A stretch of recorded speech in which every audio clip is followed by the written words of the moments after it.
everyone, and welcome to the introduction of one of the most exciting changes coming to Hearthstone Esports in 2022. Lobby Legends is going to be the debut for Battlegrounds within the competitive Hearthstone ecosystem. While we've seen some invitational events in the past and various community members have put on some awesome community events in their own right, this will be the first time that a truly open and competitive system will be provided to allow people to find out who the true Lobby Legend is. With our first event, Lobby Legend Raid Leaders, right around the corner, I'm here to give you the lowdown on exactly how everything works.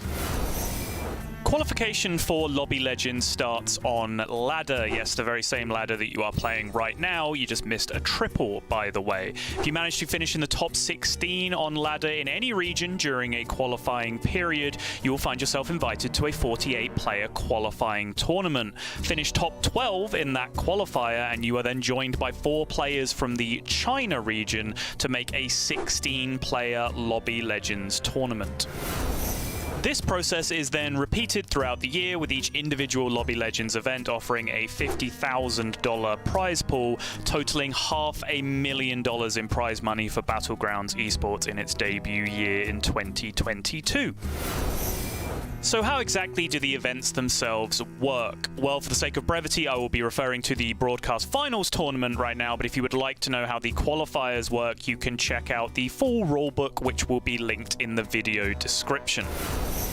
The 16 qualified players for a Lobby Legend event will be broken up into 2 different lobbies, each containing 8 players.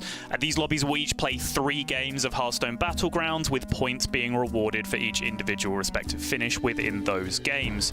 At the end of the 3 games, the 4 players in each lobby with the highest total number of points will progress into a final lobby of 8, where the process is repeated, but with one crucial difference. In the final lobby, we will be implementing the check format, which means that players must first reach a cumulative total of 20 points to put the rest of the lobby in check, but then they must win a game, finishing in first place in order to secure the tournament victory. This means that towards the end of a tournament, we might have 1 player on 20 points or more, we might have multiple players on 20 points or more, all scrapping for that all-important first place finish that will end the tournament. Check format really rewards high-risk, high-reward play towards the end of an event, and it also means that the eventual winner ends on a high, going out with a game victory under their belt.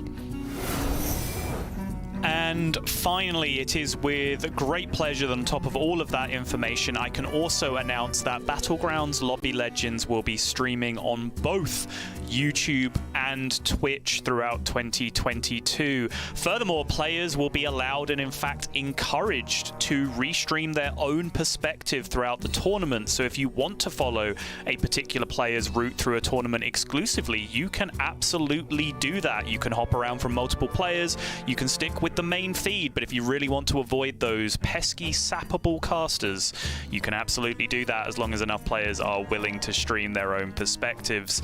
This sense of community involvement is something that we're very eager to promote this year with Battlegrounds Lobby Legends, and we really want the hills to be alive with the sound of rerolls, and for Battlegrounds Lobby Legends to be the talk of the town throughout the entire Battlegrounds community.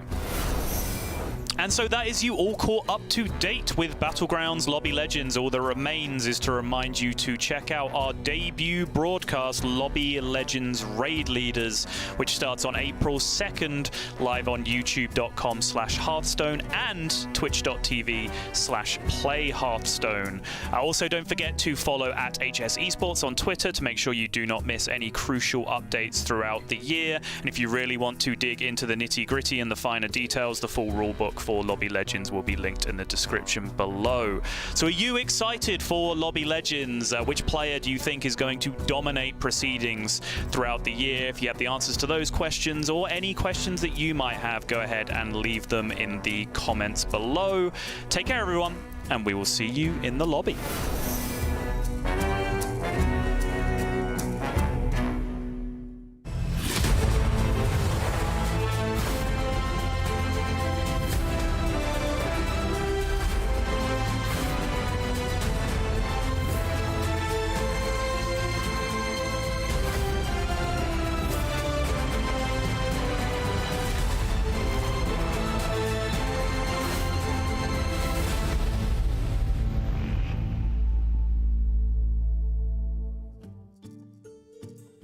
Greetings from the tavern and welcome to the second and final day of Lobby Legends Raid Leaders, the first ever official esports event for Hearthstone Battlegrounds. My name is Gia, and once again joining me to bring you all of the action is Battleground streamer extraordinaire Slissa. Slissa, are you ready to see who we are crowning our very first Lobby Legends champion today?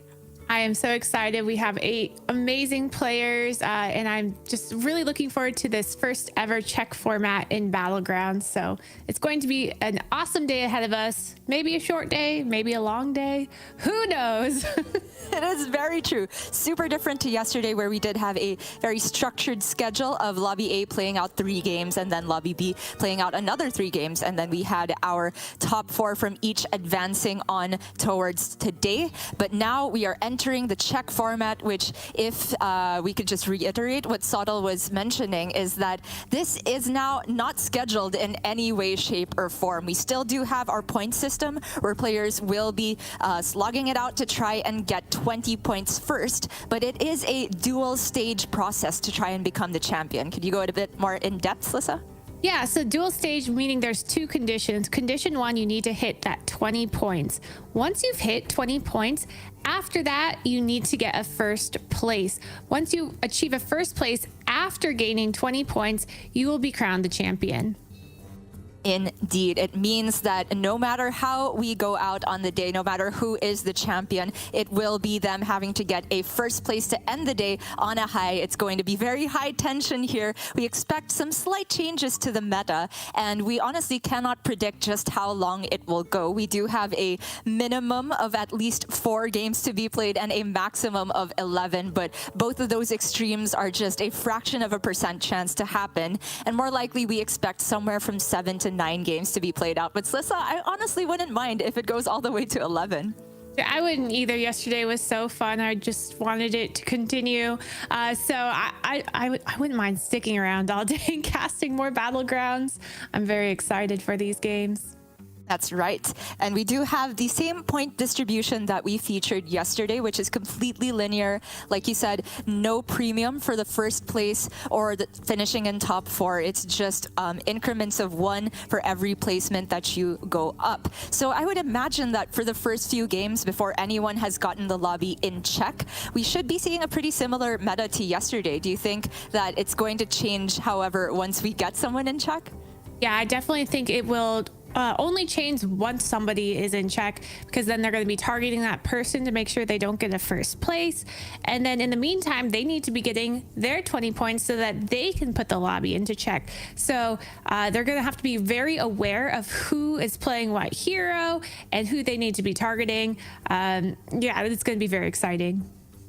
Right, and because there is no like big jump in points from, say, going from first to second, no, it's just increments of 1, I do think there's a very high likelihood as well that we could have several players entering check position at the same time, maybe around the 4th lobby, maybe around the 5th. And what our players will be playing for is, of course, a $50,000 prize pool here, where sadly half the field has already gone out yesterday with $1,250 in their pocket. But for everybody else, there is still a lot of money on the line here. Of course, the champion, the first one to win after being in check position, is going to get $10,000. And after that, we kind of stop the count. The points will be set in stone there, and that will determine who will get 2nd through 8th.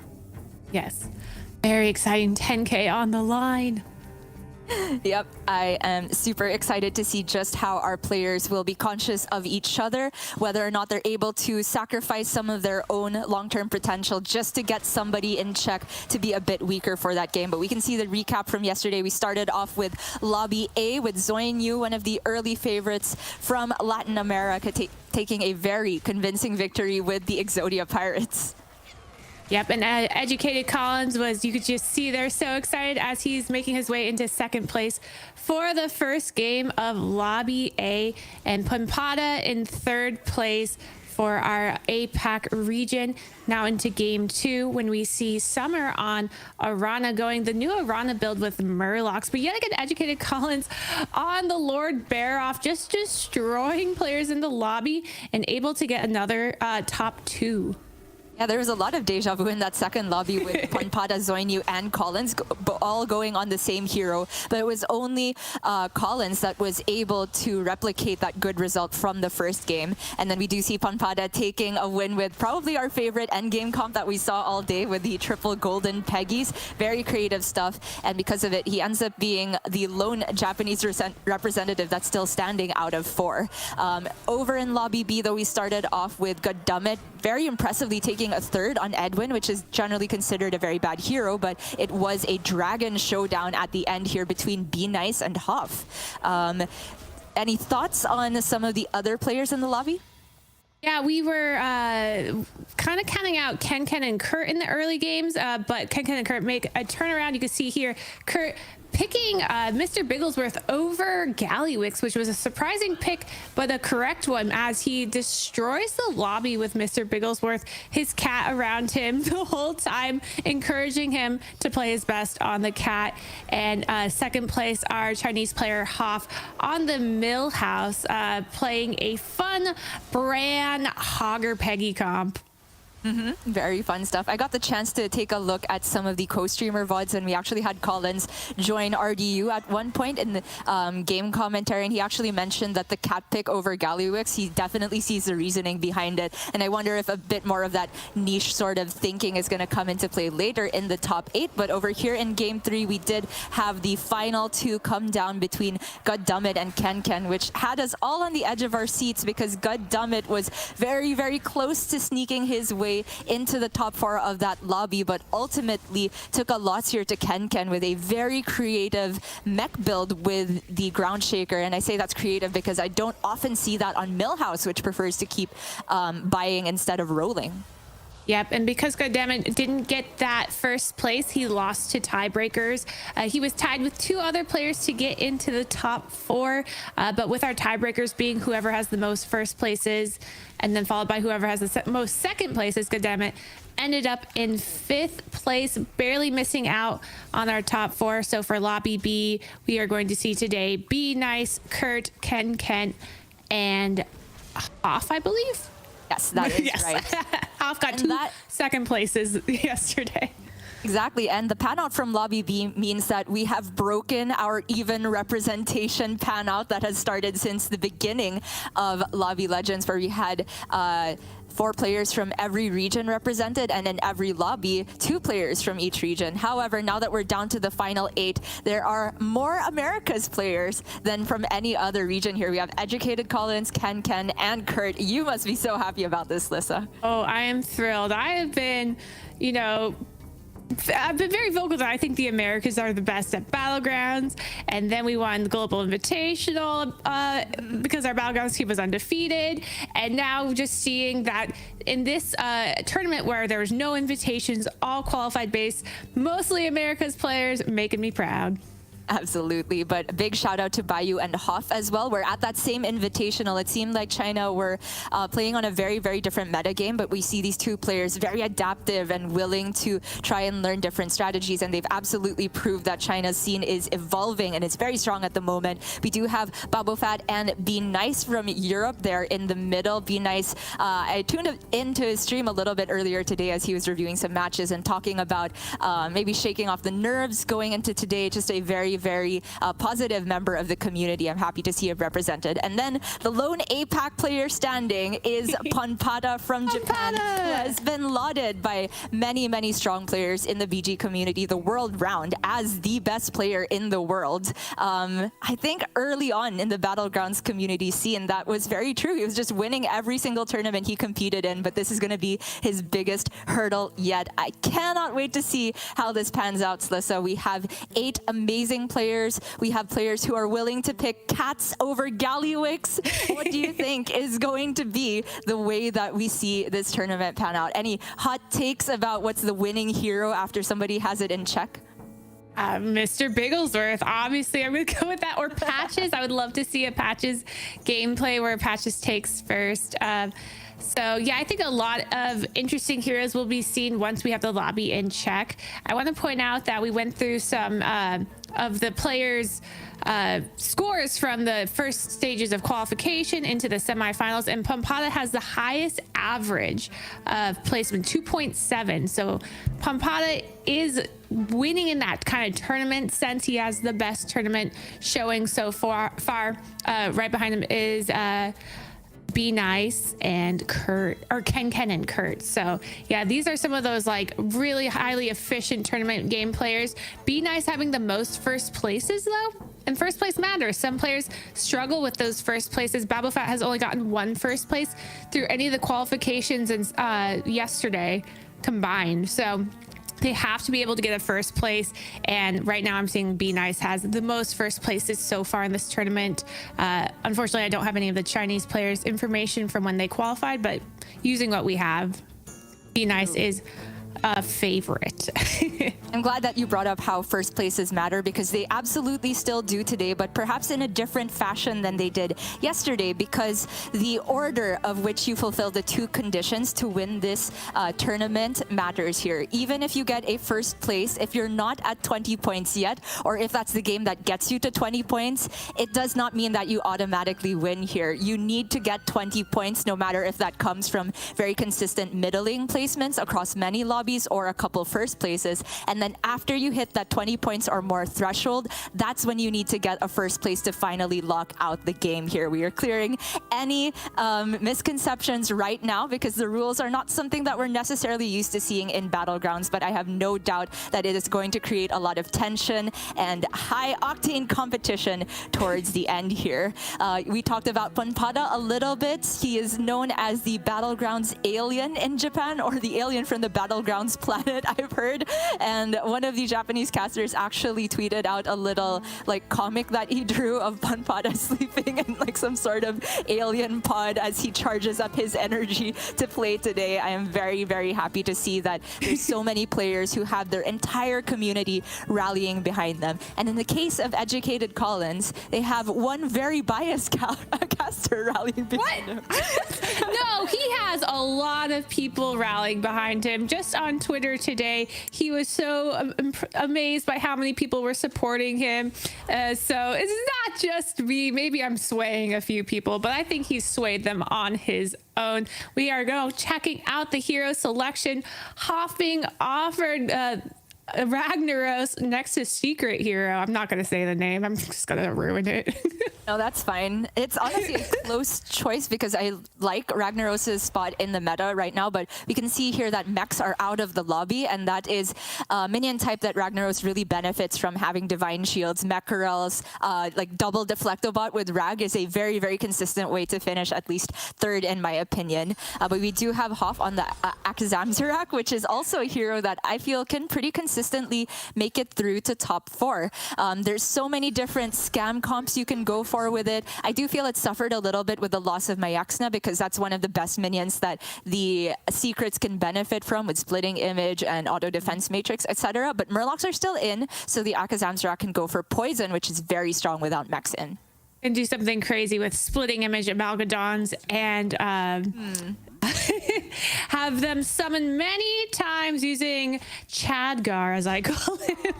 Chadgar, nice little splitting image combo. But we have to point out that there are no beasts in this lobby, and what a lot of people like to do with the Akamizarak, I think I said that right, is using the Macaw as a way to proc the buddy. So that's one thing to keep in mind. And looking here at Educated Collins playing Omu, he was not offered a token turn 1, which is necessary for a clean level. So he has to make a decision here. Is he going to level and waste 2 gold, or just get 1 roll and 1 minion and kind of do more of a Jeef curve or a standard warrior curve?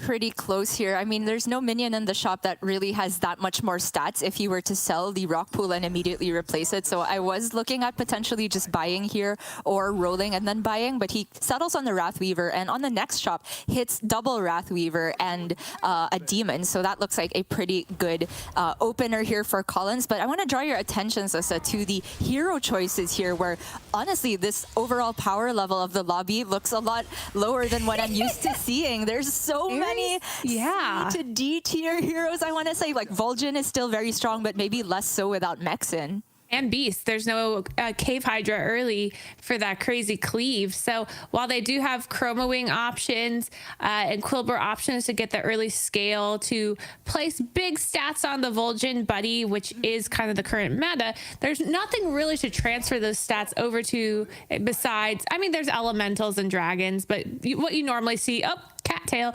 is the Cave Hydra or the mechs. I'm super happy that Sottle listened to me. I did complain yesterday that there was not enough cat appearances and that Kurt needed to be shown when his cat was present. We need to find out the name of his buddy over there who's playing with him. We're barely a few minutes into the cast and I'm already 100% distracted. Kurt, why do you gotta do this? But I mean, if anything, it makes sense why he picked Mr. Biggles over Gallywix, which is considered by a lot of people to be the greatest hero right now. He just can draw out the power and full potential of the cat here. And also, he has the double Chroma Wing start with a potential triple in the shop. Now, Chroma Wing is a decent minion to get buffed with the Mukla. Obviously, it's not an ideal Mukla lobby without mechs in, but there's still demons and you can get some value with Trickster, which paired with Chroma Wing actually just is a lot of stats. You have the highest attack scaling minion and the highest health scaling minion on tier 1. However, all of these Chroma Wings being here for Mukla makes me worried for Vol'jin. Did he manage to get any from the pool? I was like, yep, he's holding them off so Vol'jin can't have them. I love this play. Early is now griefing. Yep, look over there, Boba Fett on Vol'jin, not a single Chroma Wing in sight. I think he's a little angry over there. You see he stayed on one going the warrior curve, and that's usually done so that you can find specific minions that are tier 1 and try and triple them early because you're staying down, getting the best opportunity. Just none. Just because Kurt has frozen them all. He's, they're mine. I love how we can just call this out and then Sottle shows us, meanwhile, in Vol'jin land for 2 seconds, a complete drought of Chroma Wings. For Kurt here, a little bit of an interesting decision as to how he wanted to approach this curve. It's very rare that we see players level to tier 2 on 6 gold. Doesn't necessarily fit many curves other than the Rafam curve, which is something that is available to Mukla in particular. But the timing of when he takes the triple, I will be very interested to see a bit later on. But over here, Bayou on the Elise with a pretty efficient start, lots of stats going on. He has this elementals, lots of economy. It could be a decent lobby for him to go a bit greedier because, like we said, there's very few high power ceiling heroes here. Yeah, a lot of tempo heroes and like a random Syndragosa. I mean, I'm curious to know what Ken's options were. But I mean, Syndragosa is pretty safe, just kind of like Daryl. But I just, I guess I haven't played Syndragosa enough to firmly say I would pick it at a tournament. Oh man, I was hoping you would save me there because at least you were a Rat King enthusiast. Yes. I am neither a Syndragosa player nor a Rat King player. No. Hopefully Ken can prove us wrong a little bit. We do have Bayou over on tier 3 by 7 gold, which is where all the 3 different curves we sort of discussed seem to equalize once again. Again, it's all about the timing of when to take the triples here. And based on the minion types that are out, are you thinking people are going to go for 4s or 5s or even 6s? Without beasts and pirates, I'm thinking 4s and 6s. But I also want to point out here that Boba Fett has stayed on 7 gold is normally when warrior curve double levels to 3, but Boba Fett has decided to stay down again in search of maybe Chroma Wing or I don't know. He tripled into a 2-drop and has refused to level. So that is interesting. Be Nice last minute leveling to tier 2 as Daryl. So we should expect that Be Nice has done a little bit of dancing over there with Daryl, likely on a Trickster or a Chroma Wing because there are no mechs in the lobby.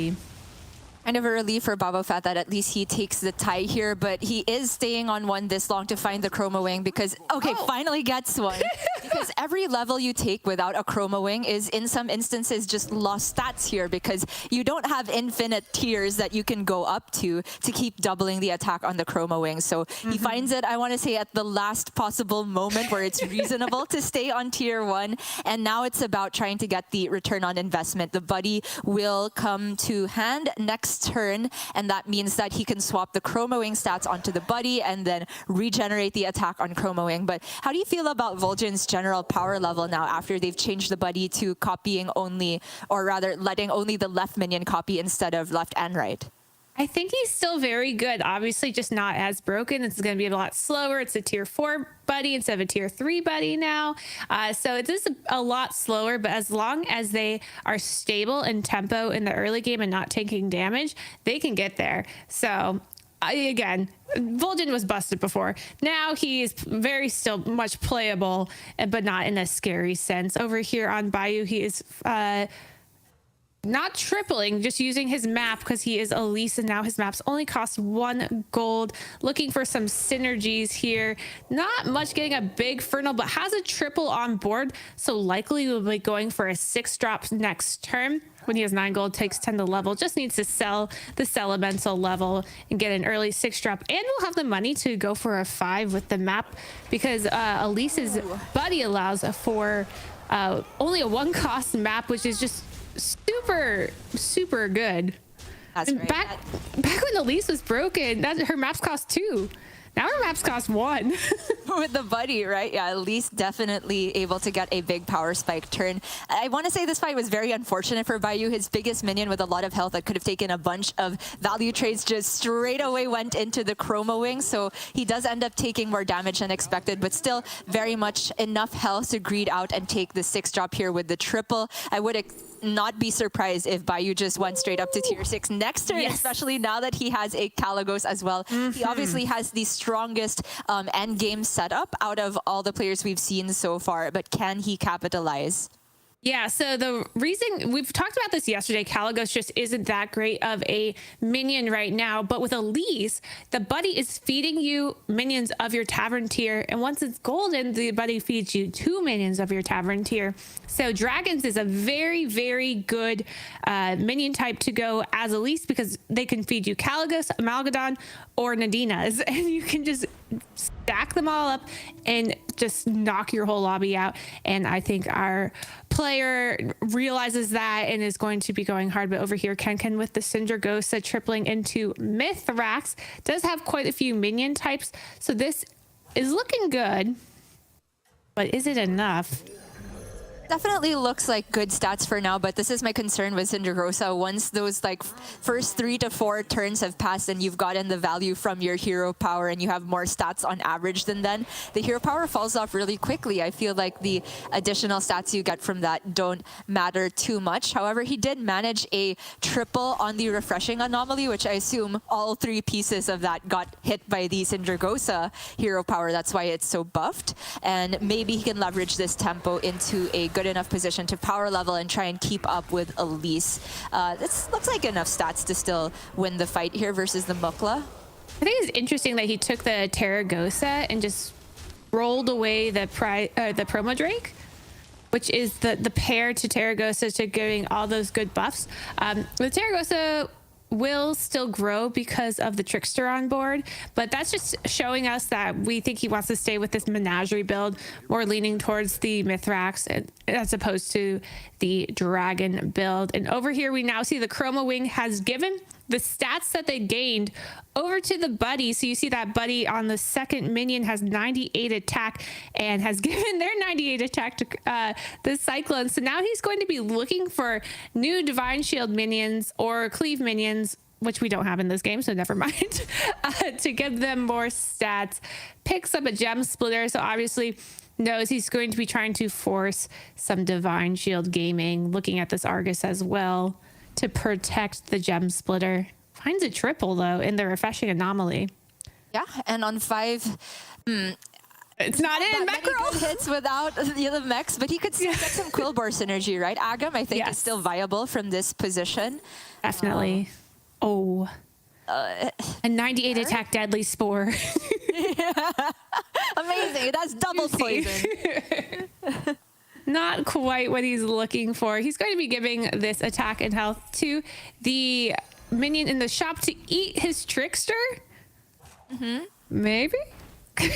So Not much better he can do with this. Not really hitting Divine Shield minions in the shop. Even a Bronze Warden you would take at this instance. Another Crackling would be amazing. But again, like you said, no cleaves available, so Vol'jin's overall power level not quite so high. But the most interesting thing I find about Vol'jin is sort of like the rhythm of the copying, because I feel like you need to switch the Chroma Wing stats to your buddy, and then at some point you need to put the buddy left of the Chroma Wing left of the buddy so that it gets the attack back, and then you can level again.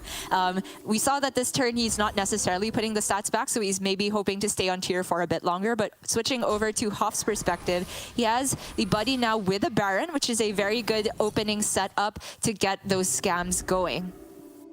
Yeah, it's very much what you're looking for. There's no Macaw because there's no Beast, but getting the double secrets every turn is going to be important. Then once that buddy triples, they're going to be getting 4 secrets every turn.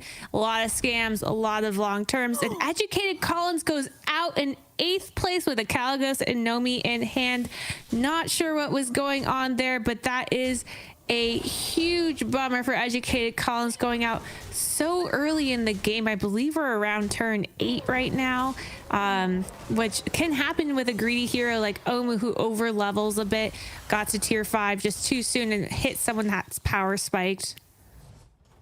Very, very unfortunate to see there. We have Pampada, who haven't seen since the very beginning with a snap hero selection on the Gale Wing. And honestly, Gale Wing, I feel, is kind of an underrated hero here. The only tier list that I've seen from the community that places Gale Wing high has come from the Japanese community. I unfortunately can't remember whose it was, but I was surprised to see that they put it as high as B or A at the time. I think this was before the friend of a friend meta, though, but buddies were definitely in. And I thought that the buddy from Gale Wing just speeding up the flight path by 1 turn was difficult to use, but we see here Panpada made very good use out of it, got a pretty good demon setup, is really only missing a Fellbat, and that's the direction sold. However, he's in the danger zone and there's still no damage cap, so everyone's in the danger zone.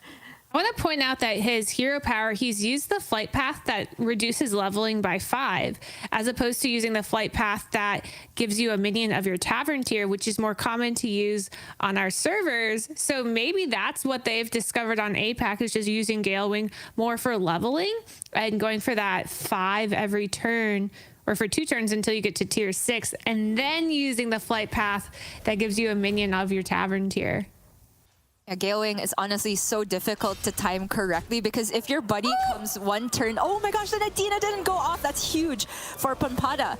But going back to what I was saying, sorry, if you get your buddy too late, you might get it on a turn where your flight path is already only 1 turn away from being completed, and then the buddy on that turn doesn't do anything huge. Snipe on the Sephon as well means that Pampada can very convincingly win the fight. This looks like a scam to me. Yeah, he seems excited. I think this is probably a scam, and now we're going to see him being able to level to 6, as well as get a double triple into 6 drop with the Big Fernal on the board and his buddy. Oh, well, he might not level 6, but Fellbat is discovered. Ooh. With this Big Fernal. Can he get maybe an Imp Mama or another Fellbat? The problem with double Fellbat is it doesn't make double stats. It's not double stats until you triple it, unless you have only 3 demons. If you have only 3 demons, then you can eat the board twice. So he has to decide, do I want to just hold a Fellbat in hand, level, and try to find the triple early? Or do I want the stats out of Imp Mama so I have this big minion that can damage people early? Yeah, it's very close, especially since he has that golden Big Fernal. That Imp Mama has additional value for every demon it summons, buffing that golden Big Fernal by +2/+2. But honestly, that Fellbat seems very late compared to what some of our players were doing. We said Bayu had the best setup to go for a good endgame comp here, and he absolutely has capitalized. It's a double Kalagos with a Bran. He is looking like the front runner in the lobby, and there's an Adina now as well. I don't think that Kurt can keep up with this. Soddle's like, you're going to want to see this, Gia. Let me show you some magic. Thank you, Soddle. Yeah, this is quite exciting. The buddy has been sold off, so he will no longer be fed 6 drops every turn, but he has double Kalagos. He has double, or a single Nadina and a Brand. I don't really think he needs more 6 drops because he's already tier 6, can go find him on his own. But the Golden Murazon is always so fun to watch. Very exciting turn. And we have the Pressure Power Spawn to try to beat out Divine Shields that Mukla might have. And he does because of the Nadina. Have and the snipe, but keeping Nadina unkilled. However, because both players had access to Pyro Spawn, I guess the Nadina not going or still going off there is not a huge deal. I think this is still going to be a very convincing one for Bayou. Simply too many stats on his side. Once the Divine Shields are factored out, it still comes out in favor of Bayou with the stat advantage here. I'm interested on how he is going to use the open slot though, or which minion he would rather sell to get the open slot to keep playing Battle Cries, because he does have a spare Nadina in hand, but the Murazon also is a lot smaller than the other dragons, and having double Nadina can be very powerful, but maybe not this early on. Yeah, so good position for Be Nice, though he probably was decently scared with someone dying so early in the lobby. That could be a little bit detrimental to Daryl once they face someone who is popped off and they're about to face Galewing, who we know has double Fellbat, possibly triple Fellbat by now. So definitely needs to get to dancing. Has danced on 2 minions, looking to dance on that third Glyph Guardians. And he knows he's still on tier 3. That's to allow him to dance as much as possible, selling out all of these minions and just focusing on minions that can give him a lot of stats. So this Glyph Guardian will get double attack when they attack, which works out nice for him. But is it enough compared to how much the lobby has grown? If I look at this board and think that he's going to have to face these Nadina Caligos players soon, he's obviously dodged them from now, right? Yeah, that's right. I love the point you brought up about the Daryl being ideal to stay around tier 3, because on tier 3 there's 4 minions in the shop, right? Which means that at 10 gold you can buy 3 of them and perfectly isolate the one that you want to buff, and you don't waste any of the buffs from the dances as long as you are able to buy those other 3 first. We have here a decently statted board, but again, we haven't really seen just how much the scaling has worked out for Ponpada so far. I would honestly be a bit scared for Be Nice here, and the high stats on the Selfless hero might come back to bite him. If there's a small taunt in the way, he might not get the Divine Shield on time. Yeah, I mean, he did take in a ghoul on the other side for Ponpada, but it doesn't look like it's gonna be enough, even with the poison, even with the tech of the ghoul. It looks like Be Nice will convincingly take this one. Yeah, breakpoint on the Glyph Guardian, absolutely huge, just surviving at 1. But still, Ponpada's alive here. Being at 5 or 7 is effectively the same at this point in the game. So he will really have to get something big cooking later on. Ken on the Syndragosa has managed to leverage that early stats from the hero power to get to an Amalgadon brand position here. He's played it, like you were saying, how most people would approach a Greybao, maybe, of just getting early stats and then using those to power level. Yes, I love seeing the Amalgadons. I'm sure Hoff on the other side is wishing he had those Amalgadons so he could splitting image them, and not going to be enough to knock that ice block off the head of Hoff. So we still have top 7 here. We're going to see what can we do with this comp. We have so many golden minions. Terragosa just growing from the the trickster that's now dead. And now a Caligos. Honestly, I thought Ken was already on tier 6 here. I confess I didn't look to the left side of the screen where we could have that information, but that means he hit Amalgadons off of his triples, and one of them was a perfect one with the Divine Shield and Poison with the Bran. Some pretty good stuff here. Has the Seafood Slinger, and now a pretty good target for it. I was honestly looking at the Sephin, but he goes for Golden Tad instead for more economy. Yeah, I think you can just end on the Sephin because he only needs 1 divine or 1 poison. But yeah, I was looking at the same thing as well. My instinct was to golden the Sephin, but this play definitely makes sense. Looking at the triples, not really much what he's going for, but Fellbat does have synergy with the Amalgadons, and Zap could be a good tech. We know that Vol'jin usually has really big attack minions, but not very big health minions, so a Zap could just take one out. And we see over here Ponpada going crazy with the brand, trying to get as much scale and money as possible. Oh, and he found his triple Fellbat. did, but the scaling from Felbat is really outclassed by some of the other people in this lobby are doing. And unfortunately, this Amalgadon is not fixable. No mechs in the lobby, so you can't just stick a Divine Shield on it. Because of that, Ponpada realizing he needs to play around Divine Shield himself, has that Ghoul to try and win the next fight, but it depends where the Nadina goes. Okay, Nadina not dead, so not a complete disaster, but does Ponpada have enough stats to win here? He needs value trades. For those watching the Ken game, unsure of which minion he was going to pick, he did end up picking that Felbat that we talked about. And it looks like here Ponpada is going to save himself and knock out our Mukla. Kurt is going down this turn. Not sure if anyone's going down with him. Oh, it does look like Ken goes out. Oh, that's unfortunate. Ken had a pretty good setup in the late game with the double Amalgadons, right? Yeah. Wait, I'm confused. Ken, but we have Galewing on screen.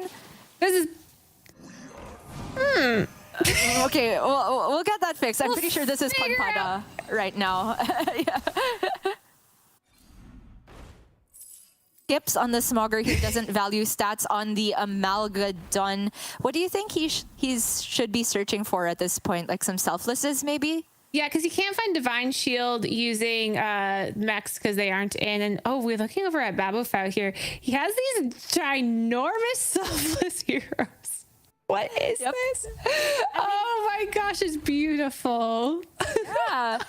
He's just turned them into poison minions, essentially, because nobody in this lobby has gone for like huge stats. It's quite hard to do that without pirates in. Effectively, if you get over 100 attack here, that's poison. Nobody has minions with higher than 100 health, it feels like. So Babofat has put together a poison scam comp with a zap on top of it. No cleaves, but with that Baron and the selfless pair. Next turn, he is very likely to hit a triple on one of those, and he could be a runaway favorite for the lobby. He has so much health as well, so even if he loses the next fight, I think it's still very winnable to win the war. And look, there's Ponpada. We found him. Played on the Gale Wing. He has a triple on the board with also Seafood Slinger in hand. So couldn't buy the triple. Seafood Slinger, the Begurgle for stats. Although he only has 2 Murlocs right now, but can discover way more using these triples. I think that's definitely what he's trying to get into. We need more Amalgadons, more poisons to defeat the lobby. But the scary thing too is like, oh, it lived. Did he eat it? I don't think he did. I think it stayed. He wasn't even watching. He was taking his jacket off, so I don't know if he knows that he didn't eat it. Or like if he knew to watch for it, because it's this very scary moment of like, am I going to eat the minion? I know. You often get in that position if you don't have enough gold, which is why I was going to say I'm surprised he didn't buy it on the spot, because he did still have Murlocs to sell out of to get the 777, but maybe he doesn't really value the triple that much. There's not much else that needed to be poisoned here, but yes, it survived. And now he faces Be Nice on the Daryl. One thing I want to point out is that Ponpada here has had this Ghoul not permanently on his board, but he's had it the last couple of fights because he's just kind of been cycling in and out of it. Ghoul as a tier 2 minion is very easy to find multiple copies of throughout the game. It's a very weird way that it comes in and out of the comp like that, but he knows that since he has no Divine Shield, he has to tech that in so he can go toe-to-toe with the Divine Shield players, especially since he's leaning more into a big stats / poison comp. Yeah, so decides to get out of the Ghoul now, but has one generously in hand. Isn't finding more Murlocs for the Seafood Slinger, which I'm sure he's a bit disappointed with, but finds another Seafood Slinger. That's not exactly what he wanted. Yeah. Oh, just missing. And this is like a pretty low stat shop to eat, so he might just take another roll to maybe get the Felbat to buff his minions even more. But returning to Babofat's perspective, yesterday we did talk about how he was one of the players that maybe struggled taking first places, but this absolutely looks like a first place setup to me. Something is clicking today, the hero selection perhaps, or maybe just a more bold play style, knowing that it's down to the final 8. There's an interesting option of Prester's Pyro Spawn, but he only has 1 dragon here, so passes up on it. There's really no board space here. I do agree that it should just be hard rolling to get the triple on the Selfless or the Baron. Yeah, finds the Defender of Argus, which is important to protect the Baron, but needs to find a way to get it in. ends up selling the Zap for it, which, you know, if he doesn't need Zap, that's totally fair. And is able to get some last minute plays, finds a Deadly Spore. But I was going to buff up the cleave. A little bit of gold wasted, but did what was important for the turn, which is what you need to focus on. Yeah, a little bit unfortunate, but could have had an additional Quill Bar. I don't know which of these minions have gems on them, but I'm always interested in Necrolite as Vol'jin because you can do the thing of swapping the stats and then buffing the minion that gained the stats by also putting the gems on it. Yep, and we do have confirmation that the Scamizarak over there still has his ice block, so looking pretty safe for Hoff on the secret hero, but Pampada out in 5th place.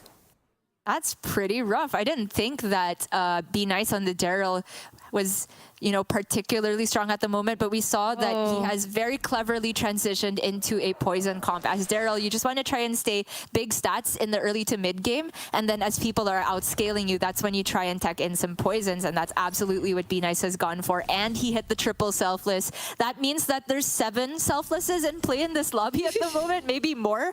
We have Hoff and Balbofat on the Vol'jin, both looking for the triple. Yeah, and we just saw Hoff did lose his ice block, so it finally did go away for him. So he's looking for a miracle to stay alive. He is facing off first Elise, so he's reading Dragons 4 right now, 5. So has that inkling in hand that like, yo, I'm going to be facing a Nadina as well. What can I do to defeat these massive dragons, Nadina, knowing that Bayou's been on tier 6 for a very long time? Yeah, this looks like a very difficult setup to beat if you don't have poison / a ghoul of your own to go off after the Nadina has gone off, and it's very hard to make everything go in the right order. But with the Golden Street Performer and Baron, all things are possible here, Lisa, right?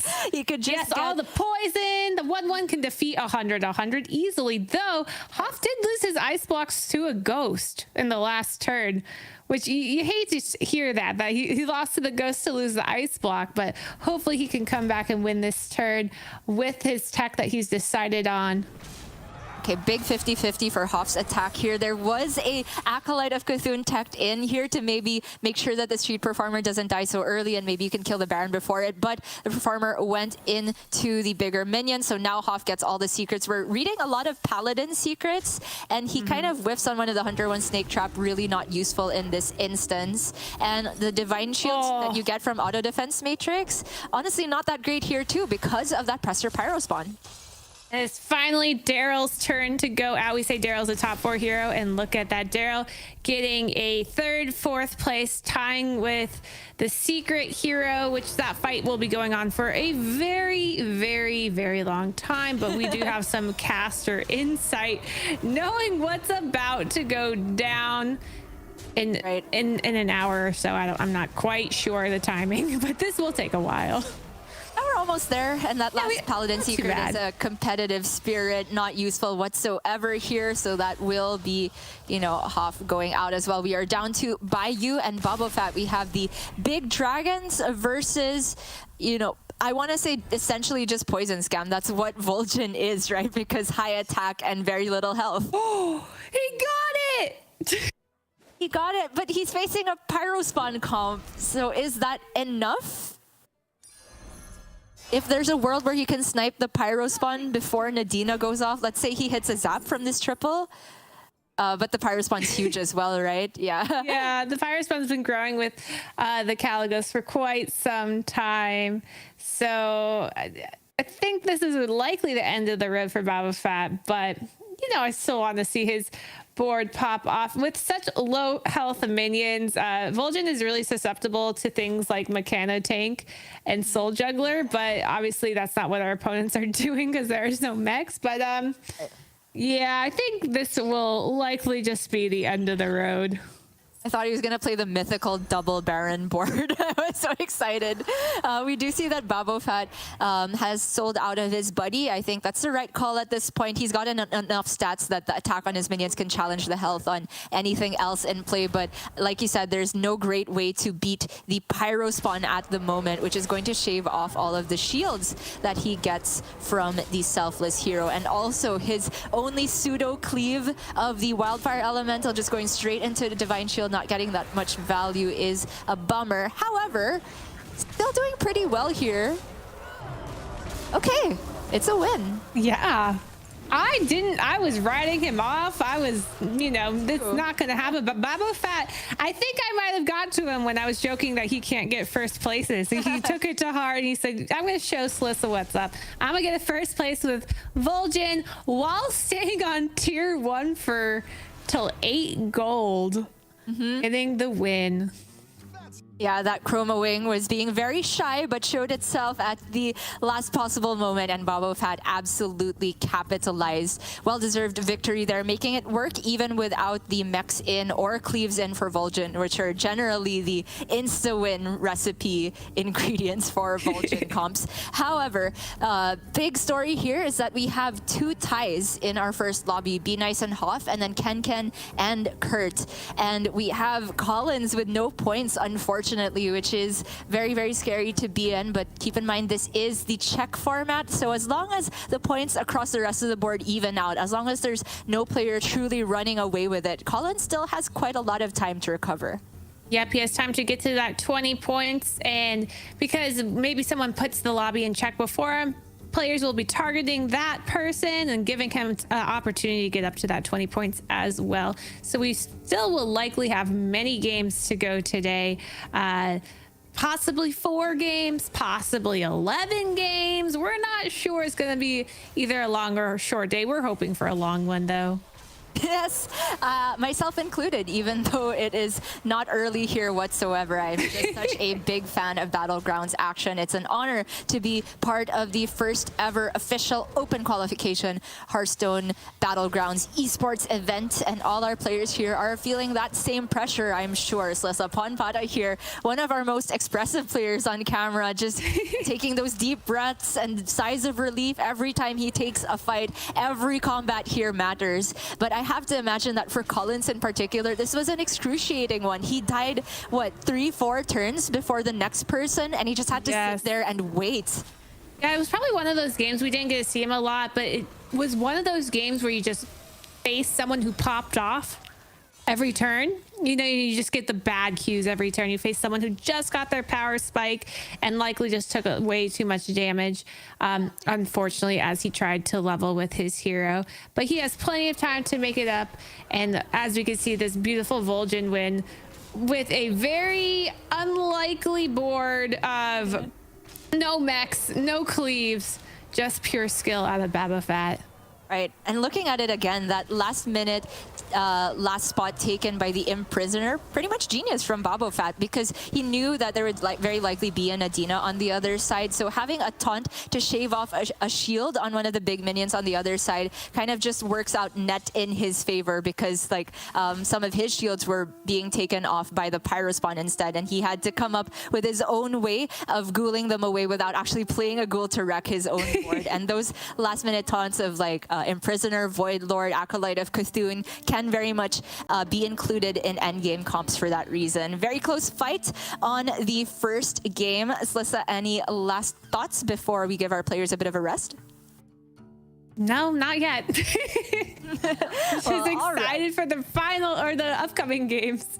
All right, that is just the first game of what could possibly be a very long day ahead of us. So right after this break, do not go anywhere. We'll be back with game number 2.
Welcome back, everybody. You are watching Lobby Legends Raid Leaders, where we have just concluded the very first game of the day. First of we don't know how many, because we are playing the check format, where it could go on for as long as 11 games total, because the name of the game here is to be one of the first players getting 20 points, first and foremost, with the same distribution that we played out yesterday. But after that, you need to actually win a lobby, take a first place in order to be the champions. Lissa, there's already been quite a few shocks in the first game. Anything you want to call out and draw attention to?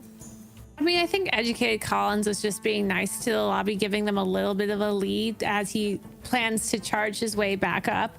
I'm definitely think he's gonna make an epic comeback. We saw some really interesting hero picks, not the typical lobby you would see on ladder, so that was quite interesting. I wonder if we'll see some more standard hero picks next round. But as you can see here, we are looking at these curves sheet, because you could probably hear Gia and I talking about these different curves during the game: the standard curve, the Jeef curve, and the warrior curve. And Gia's going to talk to us about that a little bit. Oh, I am, sure. Okay, so the standard curve, like we know on your first turn, you have 3 gold. You can't afford to level yet. It costs 5 then, so all you can do is really buy. On the second turn, your level goes down to costing 4, so it makes a lot of sense as your gold meets it that your first instinct is to level to 2, and then on turn 3, you could sell that first minion you bought and double buy, so on and so forth, and by turn 5, you get to tier 3. That was the most common thing you would see for the first few months that Battlegrounds came into existence. Years. As people, years even, wow. But as people began to experiment, we saw different ways of approaching the early game. Jeef, who is a competitive Battlegrounds player who's finished multiple times at the top of the Americas server, really popularized the Jeef curve, which is known for leveling on the 5 gold turn tier 3 rather than on, turn 3 rather than on turn 2 here. And this is something that has kind of hybridized these days, because you don't necessarily power level to tier 4 and tier 5, even though it costs the perfect amount on those turns. Yeah, we used to level to 3 on turn 4 and then level to 4 on turn 5, but with buddy meta, that's actually slowed down a bit, and you likely don't level to tier 3 till turn 5. And then this last thing, warrior curve. When you watch a player stay on tier 1 forever and ever and ever, that is called the warrior curve, or you might have heard it called the shiny curve, because you're getting as many goldens as possible. You're just staying on tier 1 to collect pairs, freeze triples, power level to tier 4 or tier 3 in order to triple into a 4 or a 5 drop early. So that is known as the warrior curve or the shiny curve. Right, warrior curve was definitely what everybody was going for a few metas ago, right before buddies came out. It was the avenge meta, where it was all about trying to hit the dazzling light spawn or the nest matron or a tank, all of which are tier 4 minions that you can triple into, and just having as many possibilities to triples by staying on tier 1 and narrowing down the pool of minions made a lot of sense. But these are not the only curves in the game here. There's so many different ones. One of the main ones that we could also mention is a Reform curve, which applies to almost all the heroes with a 1-cost hero power, where they do buy, and then on turn 2 they can buy again and still perfectly spend their gold by using the hero power. And there's so many different ways you can approach the game. We saw just a while ago that Babu Fat on the Vol'jin did an extended warrior curve, staying 1 more turn down on tier 1, and these are definitely not set in stone. They should just be guidelines. And if you are interested, dear viewers, on learning more about the different strategies and Battlegrounds, there is a very helpful community member you can find on Twitter, @MinderRoots, who on his Twitter has pinned a curve sheet of all the different strategies that you can go for on each hero. Very educational stuff, if you don't mind reading a lot of text. Yeah, he has a whole spreadsheet of what heroes work best with what. And again, things are different. We talked about that extended warrior curve. That can work a lot with Reno, because you're trying to force triples so that you can hero power a minion. Things are flexible, but that's what's great with coming up with all these new curves. Is we used to just do standard curve, no change. Reform curve came a little bit later because Reform was a newer hero at the time, but now there's so many options for the curve that it's made early game of Battlegrounds super complex. As we go into game 2, we see Be Nice with some interesting options. Omu, Yogg, Rakanishu, Skycap, and Crag. Keep in mind there are no beasts, dragons, or pirates this game. He is going to go with the fun Yogg pick. Educated Collins on the Gallywix. Let's go. Keep in mind no pirates or beasts for him though. Huff takes a Toki. Oh, I missed what those other options were, but Toki quite interesting. Babu Fat playing the guitar. He's singing the song. Oh, wow. He's feeling it. Is he trying to summon a hero there? AFK has little music notes when she wakes up, right? But we do have a Finley choice here, which I agree with. I'm not a big fan of Malagos anymore after the Murloc Tidehunter has left the minion pool. But Finley definitely capable of spiking very hard. As long as you find a hero power, which has a corresponding buddy of tier 4, you're already getting great value because Finley gets his buddy on tier 3. Now, unfortunately, we cannot see who Finley has been offered for hero options. It is a very interesting decision. He is going to take Skycap and Crag. So Skycap and Crag has the hero power that it saves up money in this little money piggy bank. And you don't want to use the hero power until you need the money. It will scale 1 gold per turn. So eventually you can get 7 extra gold, 8 extra gold, stuff like that. And then has a tier 4 buddy, but with Sir Finley, he will get that buddy on tier 3. So Sir Finley picking Skycap and Crag here, excellent decision. Early hero power, or early buddy, and because the buddy is a Battlecry buddy, can get use out of Bran. Yeah, that buddy will give him another huge turn of gold spike. So it means now that the Finley on the Crag has 2 turns where they can truly try and pop off. The timing of when to cash out your hero power, I find is very, very interesting with Crag. We see some players try and greed it as much as possible when they get to 10 gold, for example. But sometimes it's correct to go for it a bit earlier if you find a very good shop that you can buy immediately and maybe save you a lot of health for the next immediate fight. But over here on Kurt's side, we have Rafam. We did just mention the Rafam curve, and that's exactly what he's gone for with 2 of the best minions to get in the early game to do so. That Swamp Striker plus the Rockpool Hunter is already an iconic duo, I want to say, and should be able to win almost any early game fight while he continues to get value from the hero power and copies a pair. Yes. Very good start for Rafam. I want to just say we have a lot more standard heroes going on this game. Rafam isn't seen as much in this meta, but oh my gosh, Kirk gets offered another pair of Swamp Strikers and a triple that he can freeze in the shop very nicely. This is just the most stats you can basically start with in any game right now because he's getting double Swamp Striker, double Rockpool Hunter, so many stats, and might even steal a tier 2 from Hoff. I don't know if Hoff has decided to hero power early, but they did stay on tier 1. Yeah, there's honestly a curve for Toki as well, where you can like on turn 2 sell out of the minion you bought on tier 1 so you can level in hero power. Even if you don't have a board, it means that you can buy a 3-drop on the very next turn. But we saw that Hoff went for a more reserved style of play of buy into buy hero power into buy and hero power again. So he has a 2-drop on board in the Tough Tusk and has frozen the Harvest Golem in shop. It's a lot of stats for now, but I don't think enough to beat this amazing Murloc start from the Rafam. Also want to draw attention to Ken. He is on Syndragosa again. That was him last game, right? But Wait, no, that's Shenvala. Sorry, it's a blue hero. I'm blind. I was like, what? There's another Syndragosa. No, my bad. No, we do see him on Shenvala, though, which is a very fun hero. And Educated Collins will be taunting him with all his elementals. As we know, Shenvala thrives on early elementals, but so does Gallywix. So Gallywix going to say to him, no. I am the true elemental hero. But a little interesting of a turn for Collins because this triple is way too early.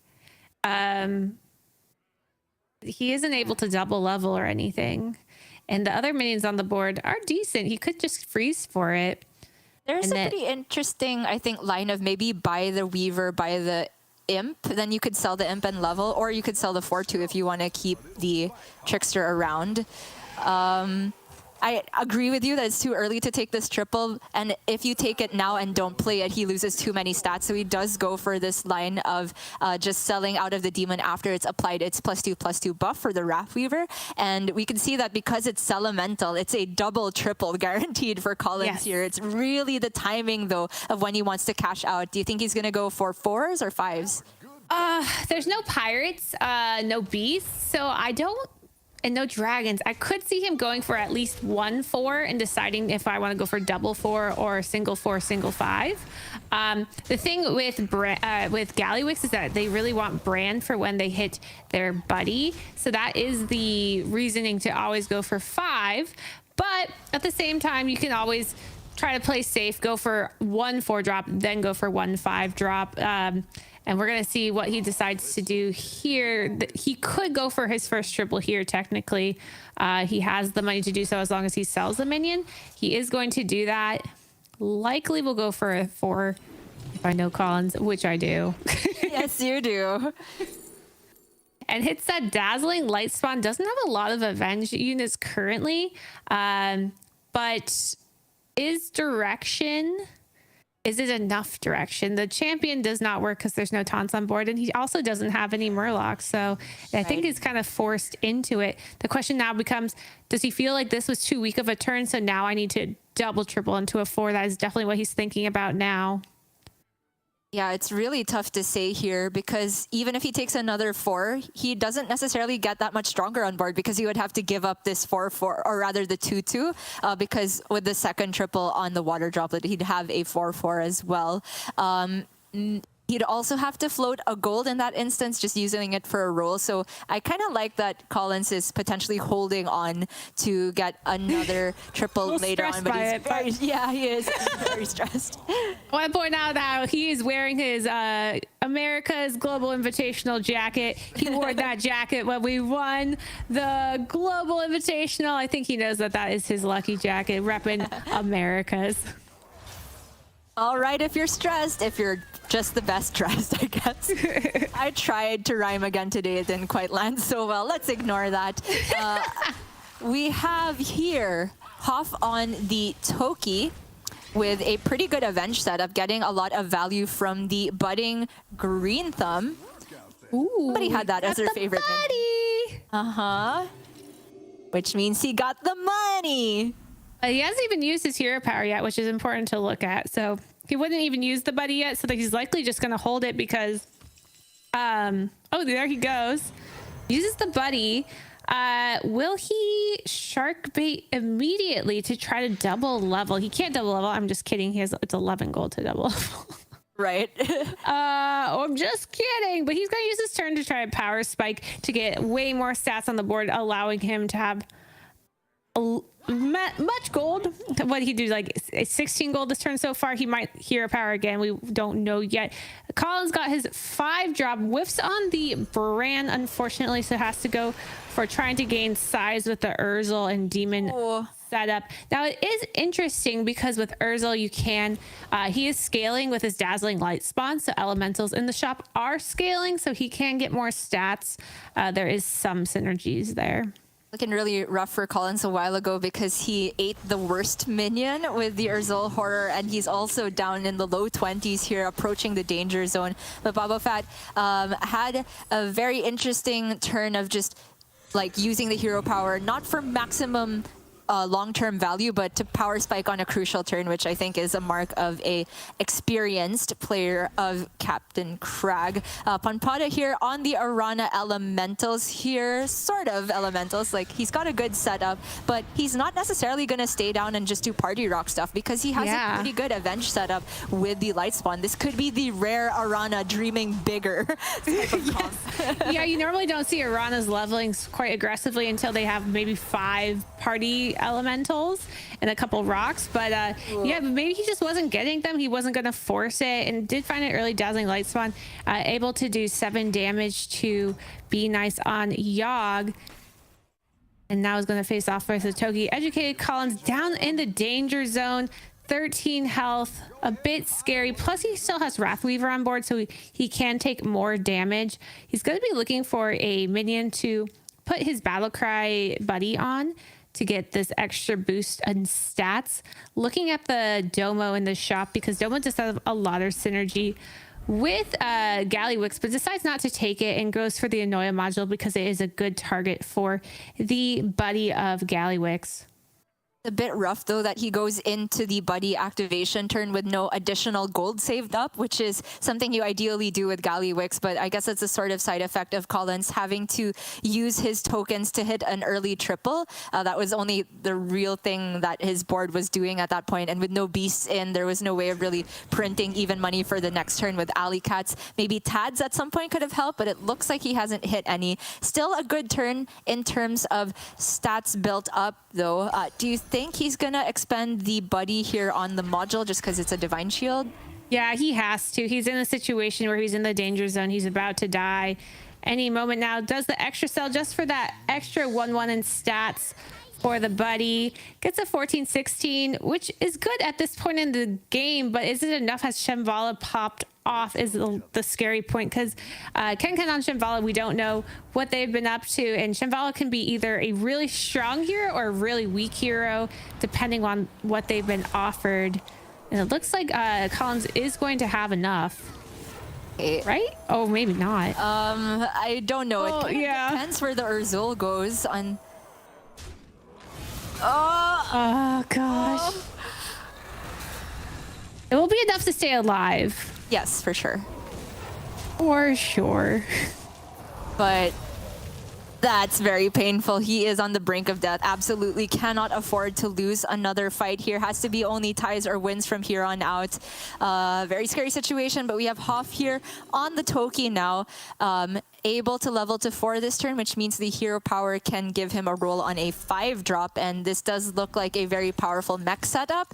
If he could hit, okay, I was gonna say Mackerel, that's amazing, but the Lightfang's not bad either, because he's also scaling a Divine Shield Quillbore here from the Golden Tough Tusk.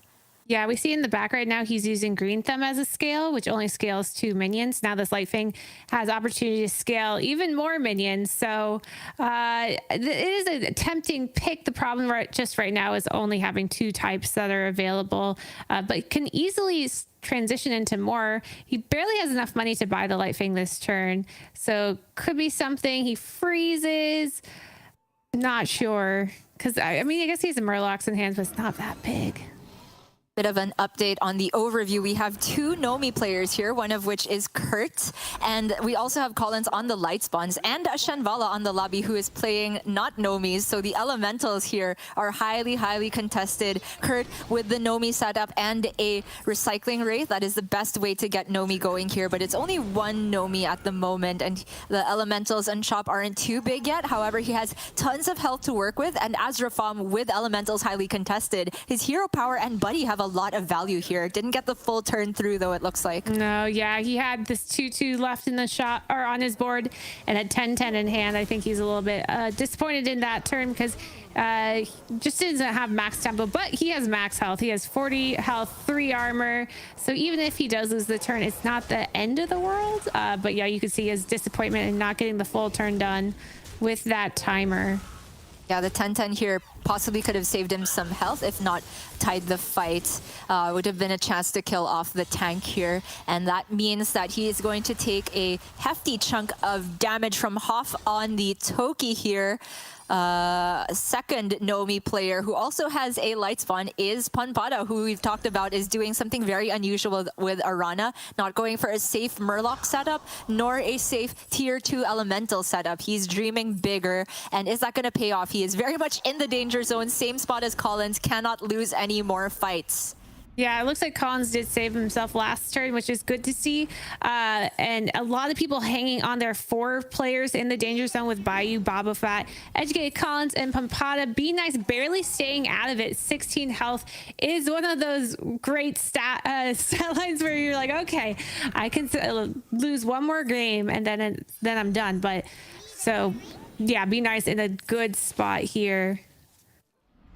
It's very curious to see Nomi Arana, but looking at it, the buddy is just kind of like a built-in recycling wraith. However, he's sold out of the buddy because the recycling wraith has way more stats on it, whereas Sklib cannot scale whatsoever. Found a good elemental to end the turn on with that crackling cyclone. I love the positioning of that going first, which means that if Panpada wins the 50-50 to go first in the fight, he can still get value from this Divine Shield before the ghoul goes off. Yep, and he's about to face Silas, who is Bayou. I don't know if we've seen much of Bayou, what his board is up to. So we're going to find out now if it's enough. Oh, a nice mix of Agam, quite small though, and compared to the elementals that Nomi has built up over here on Panpada's board. So it looks like Silas might be out this round. Bayou looking to be, yep. This is going to be the end of the road for Bayou here, and we will no longer have a 15 damage cap. That is a heartbreaker for Bayou there, but I also want to point out that 26 health breakpoint on the big taunt from Bayou, and the 26 attack from the Cyclone was huge to make this fight be absolutely in Panpada's favor. So our first casualty is Bayou, but everybody else who was in the danger zone has managed to hold on, and now Collins is popping off a bit. Hits a triple on the Wildfire Elemental, one of the best minions to get way more stats on because of the double cleave effect that it gets with the overkill. Lil Rag picked up, not bad, not bad. There was a decision to make the Foe Reaper, but because if you look at the buddy meter, it is too far away. If the buddy meter would have allowed to get the buddy this next turn, I think Foe Reaper would have been the choice so that he could make the biggest Foe Reaper possible. But unfortunately, just has 6 health and cannot risk that. So he's going to just go for as much stats as possible. At this point, he can switch out of a pair to get the Refreshing Anomaly for a little bit more stats, but tripling elementals is very key when you are playing this Dazzling Light spawn comp. Right. You have to force triples because that's really where you get your stats. And that's why it was such a big deal that he was able to triple on this turn. His opponent, Ken, is over here playing Bran comp with an Amalgadon in hand and a golden SI7. So we'll be able to get some poisons, but will the poisons show up too late? Yeah, he has a few more rolls here, but I'm sorry, can we go back to Colin's board a little bit? Because I wanted to call out here that the Lil Rag, I feel like he was going to sell out of that after just getting the +4/+4 from playing the Wildfire, but it ended that the +4 went on the Lil Rag itself, so he had that decision you were talking about to sell out of the pair instead. He's also gotten rid of the Void Lord now, which is really the only good scaling he had for the Light Spawn. He's paying full respect here to Ken on the Shenvala, and will it be enough here? I think it's all about the timing of the Avenge here. The Amalgadon will get the poison. It will. That's not going to be enough damage coming from our elemental side.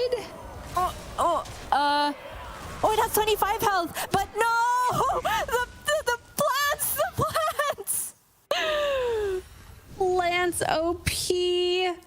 Unfortunately for Collins, that will be a loss to the Shenvala. The trades just were not in his favor, and that will be a 7th place for Educated Collins. And we are now into our top 6 with Be Nice getting to his buddies. These buddies spinning the Wheel of Yogg, which is quite a fun turn. We might be able to see it here. Probably looking for a brand so that he can get double the value. He is still on tier 4 though, so maybe rolling for a triple to get to the brand. Yeah. We'll see though.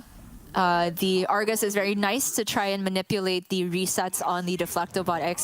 I was gonna say the egg to be taunted up, but not the case here. He's taunting up Ground Shaker, and now that the egg has attack, and of course he has the blood gems to make it get more attack and make sure it actually dies, the Deflectobots will have at least 1 guaranteed reset here.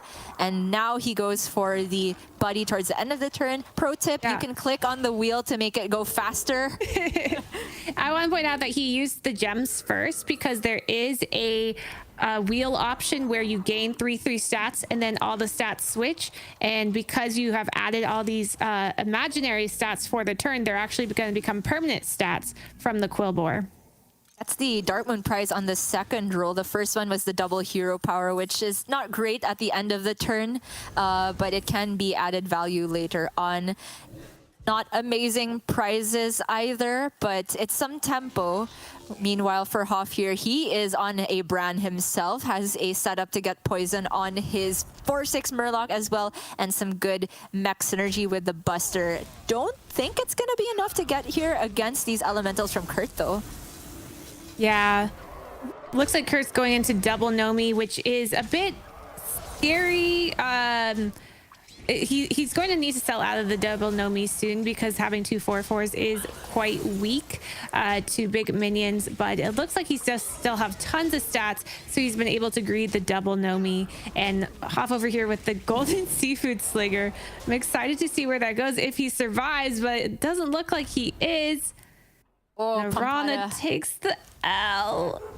Yeah, that's another bottom 4 alive. placement for Pampada here. But yeah, that very last fight for Hoff there was honestly so scary. Every one of those microbots missing the 1 health minion was a heartbreaker for him, but he still stabilizes here. He has the jug, a golden seafood slinger, many chances at hitting Amalgadons, but Bubba Fat, winner of last lobby, wipes out in 5th here, which means the field is wide open to try and overtake his points. Yep, so we see Hoff over here, tier 5, maybe looking to go to tier 6 soon. Takes 9 gold, but going to golden this Begurgle, triple into some options that aren't Amalgadon, which I'm sure is what he was looking for here. So just going to use this Begurgle to discover another minion. Might hold off on rolling, because if he hits the Amalgadon that doesn't get Divine Shield, could buy that module. Decides to roll past it, though. I am racking my brains trying to figure out how he ended up with a golden seafood slinger. Like, sometimes it happens if you Murazon with a Bram, but there's no dragons in. Probably from the hero power. But like, He buying them? Rather than separating their battle cries, I feel like that would be more efficient. That wouldn't in most be. All right. Look at that last minute triple. There's the Amalgadon. He only has, or does he have 2 types? He has 3 with the genie. Seems good. 6 rolls with Bran, but misses on poison. However, it's very fixable. He has the Sephin. The taunt on the Amalgadon means it's not guaranteed, but he has many other taunts here, so I would say it's very likely that he still gets the poison on the Amalgadon.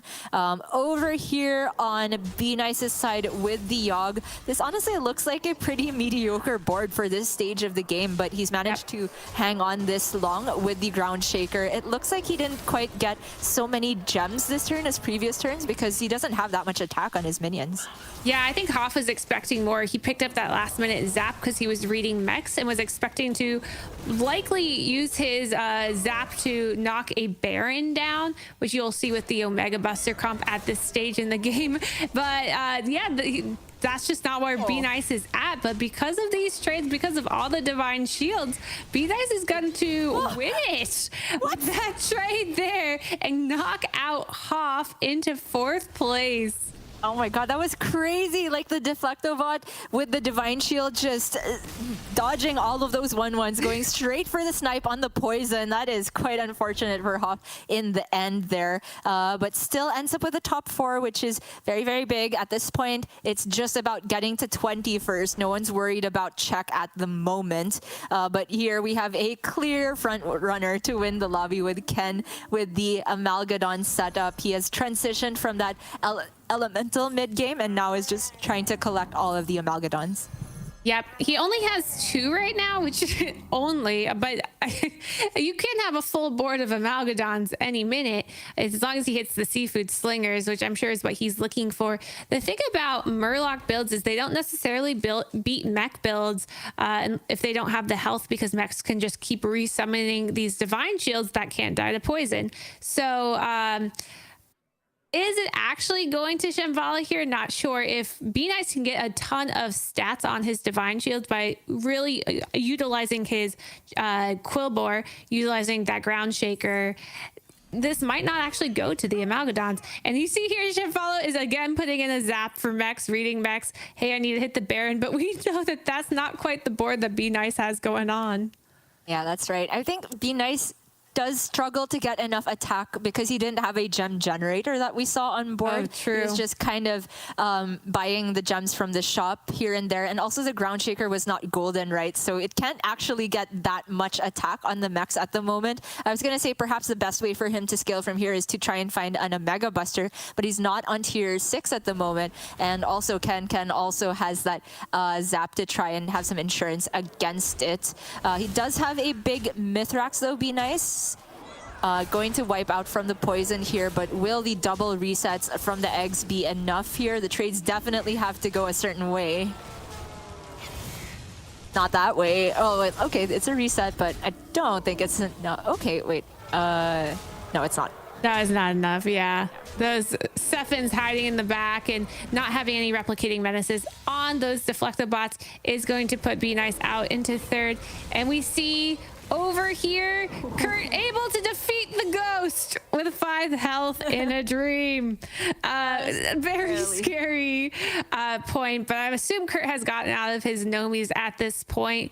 I'm not sure. We haven't seen what he's been up to, but I'm sure we're gonna go check it out. There we go. He has 1 Nomi left. A huge Mega Wind Fury in front. He is now looking to either get these premium elementals, which are the cleaves, the cyclones, or to triple so that he has a big statted minion. Though the big statted minions aren't as important right now because he is going to be facing Murlocs. Yeah, he can read that from the Shinvala as well. And Ken has been on tier 6 forever now, basically. So Kurt knows he's kind of doomed. He can't really beat Poison Divine Shield at the moment. But if there is any small percentage chance, it absolutely comes from what you were saying, Sasa, finding the premium elementals with Divine Shield, with Cleave, trying to 2-for-1 and offset the fact that he doesn't have shield on every minion. The Selfless could be huge here. But at the moment, because the Amalgadons from Ken are Poison Divine Shield and Taunt, that Mega Wind Fury is going to have 2 attacks at most. Yeah, exactly. You notice he got out of the Nomi and then started playing elementals. I think some people are like, oh, what was he doing? He does not care about stacks. He's facing Murloc. He's facing poison. So he really just cares about getting minions that can defeat Murlocs, which is Divine Shields, which is... yeah. Oh, there's... In the shop, does he freeze it? Okay, he does get the freeze on the Cyclone last minute. Yeah. Oh, not gonna be enough here, though, I don't think. Even though this 1-1, because of the clever taunt from Kurt, is just gonna shave off a shield. That's an insta-wipe from the Mega Wind Fury, and he gets the poison attack on the next one, and the Amalgadon even survives here. It gets to trade twice, which is going to spell disaster for Kurt. yeah, just not having the Mega Wind Fury first. Wait. This cleave means that... Yeah, sorry, I forgot about the cleave. Yeah, the cleave is huge, and that's why we have to go for those premium minions, because the cleave, if he triples it, can knock out 3 minions in 1. Then the Cyclones can knock out 2, and that's how he defeats these poison minions, that they can't beat it. So he really needs to try and focus on tripling his cleave, tripling his cyclone, or not tripling the cyclone, actually keeping them separate is better in this situation. Right. They have enough stats individually to go toe-to-toe with what Ken is reading, which is the Murlocs. Not too much health on those. I think it's more about trying to find another Selfless here. Baron is not that much of an improvement on the board because you'd have to sell out of a threatening minion to double your Divine Shields. Here's the triple you were talking about, but probably not necessary, right? Yeah. And he doesn't even probably want to trade out of his current taunt, because this taunt that he has is making sure that his opponent doesn't attack his Mega Wind Fury. Question is there any 6-drop that could improve his board state here? Does the Zap do anything? I don't quite remember Ken's exact board state. I don't think the Zap does anything, and... Ooh, does take a triple, though. The only miracle is hitting Amalgadon with poison. Right. The Foe Reaper might knock some stuff off that, like knock the Divine Shields off Amalgadons if they're next to each other. Yeah. That was interesting, but we'll see here what Ken has done with his board. I was honestly thinking like Ghoul might be effective here even before I saw the Deadly Spore, but we see that the Foe Reaper gets the Ghoul job done pretty much just as well because he knew that there were two taunts here. Kurt did not separate them because he wanted them to attack next to each other, so that Foe Reaper does a lot of work indeed. It's They're now great once again up to the Wildfire to scam. Oh, it hits a poison! That's huge. Kurt just wins. Yes, his But he's elemental. alive. Oh, it's not enough because he did just level this turn, so it did add an extra damage, but just wasn't quite there. Over here on Ken's side, he is looking for probably some tech pieces. He doesn't quite need this.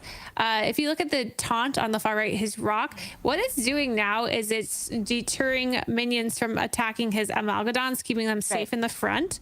But he could taunt other minions and get out of it. It's not quite necessary. But that's what its action is right now. And Right. I think otherwise, he needs some selfless heroes for his poisons. That's exactly what he wants here, not only because it has way more utility to protect the, or create a threat. A Divine Shield here on any of these poisons is way more valuable than the 2786. It also can be Cleave Protect, depending on how you position it. There's a chance that the Wildfire's excess damage kills the Selfless, which is not a problem at all for Ken, but it's just looked like a -10 whiff here. Nothing good in the shop, no good replacement for the 2786. There is a Murloc, but he doesn't have the gold to buy it unless he wants to go down to 6 minions, which is absolutely not the way to play this, I think. So he just kind of has to hope that the trades go better. Maybe he saw that his odds were good in the last fight. Maybe he just got a little bit scammed and he's trying to improve a little bit with positioning here. It's still anyone's game. Yeah, but we know that Rafam has hit an Amalgadon, but it turns out it wasn't a good one, so he had to sell out of it. And with the knowledge of Ken having the cleave, he did separate his Divine Shield minions so that they couldn't knock off both Divine Shields. So that was important information, and it made it so the Amalgadon went into a Divine Shield, not being very useful. Okay, there's a cleave whiff here on the far right, but that's not a whiff. That takes down a poison. Okay, but there could still be the 1/1 spore going into a plant here. Oh, but then the elemental's too big. So in the end, Kurt just barely takes it here with the Genie actually getting some value in terms of combat. Yes, if it did end up winning tier 4, and the Americas versus Americas final goes to Kurt and I think this is wrong. Yeah, this is wrong. Please just switch Ken and Kurt. Fix it. Kurt did take the win. Kurt will have 7 points and Ken will have 6. That will be changed in just a second. We're going to go look at the replays of this game, the exciting points. Yes, indeed. This one here, the scam that we talked about, Slissa, I remember it here. Okay, that was a good trade for Hoff. The poison took a value trade, but then this Deflecto just dodged all the 1/1s, made the shield get value, and then at the 50-50 in the end here, Hoff lost it again, didn't get the tie, and that's a very unfortunate way going out in fourth, where I think he very realistically could have gone third or even higher because he had the poisons, which it did come down to sort of a poison battle in the end of this lobby. Yeah, but then Be Nice was not able to take it in the long run because he was just not getting the scaling that he needed, but still was able to get a very respectable 3rd place with mechs, considering he wasn't the full Omega Buster crazy mech piece. And it ended us up in the final 2 with a previously elemental turned Murloc player versus a standard elemental Rafam player.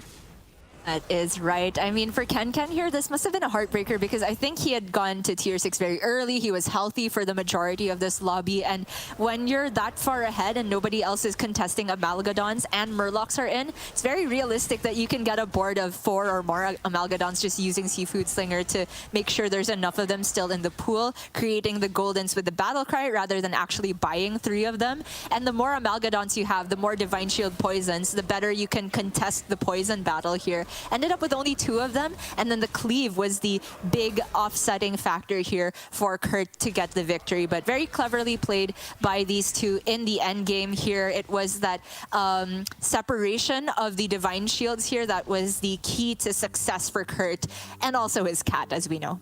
And we have our fixed scoreboard with Bobo Fett tied with Be Nice in first. Bobo Fett winning the tiebreakers, but that doesn't really matter until we go, because we are playing the check format.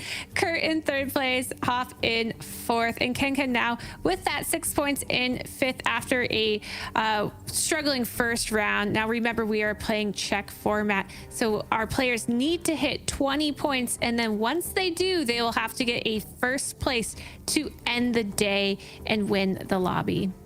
That is right, which means we could still have a lot more action ahead of us, or less. It's not necessarily these 8 lobbies that we have here on the graphic. That's just a rough estimate. We have many players who are neck and neck as well, so it's very likely that in a few games' time, we end up with several players heading into check position at the same time, and that will drastically change the landscape of how our players will face against each other and the strategies they go for. Lots of action still to be played out, so we are going to go to a quick break to let our players settle down, get ready for yet another high action lobby. Don't go anywhere. Right after this, game 3 of a Lobby Legends Raid Leaders Finals.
Welcome back, everyone. You are watching Hearthstone Battlegrounds Lobby Legends Raid Leaders. That is a lot of words, but the most important point that you need to take note of is that we have only finished our first 2 games of the day. So, Alyssa, you are still here with us. Thank you very much for casting this whole time. Can you take our players and viewers once more through what kind of format we are playing?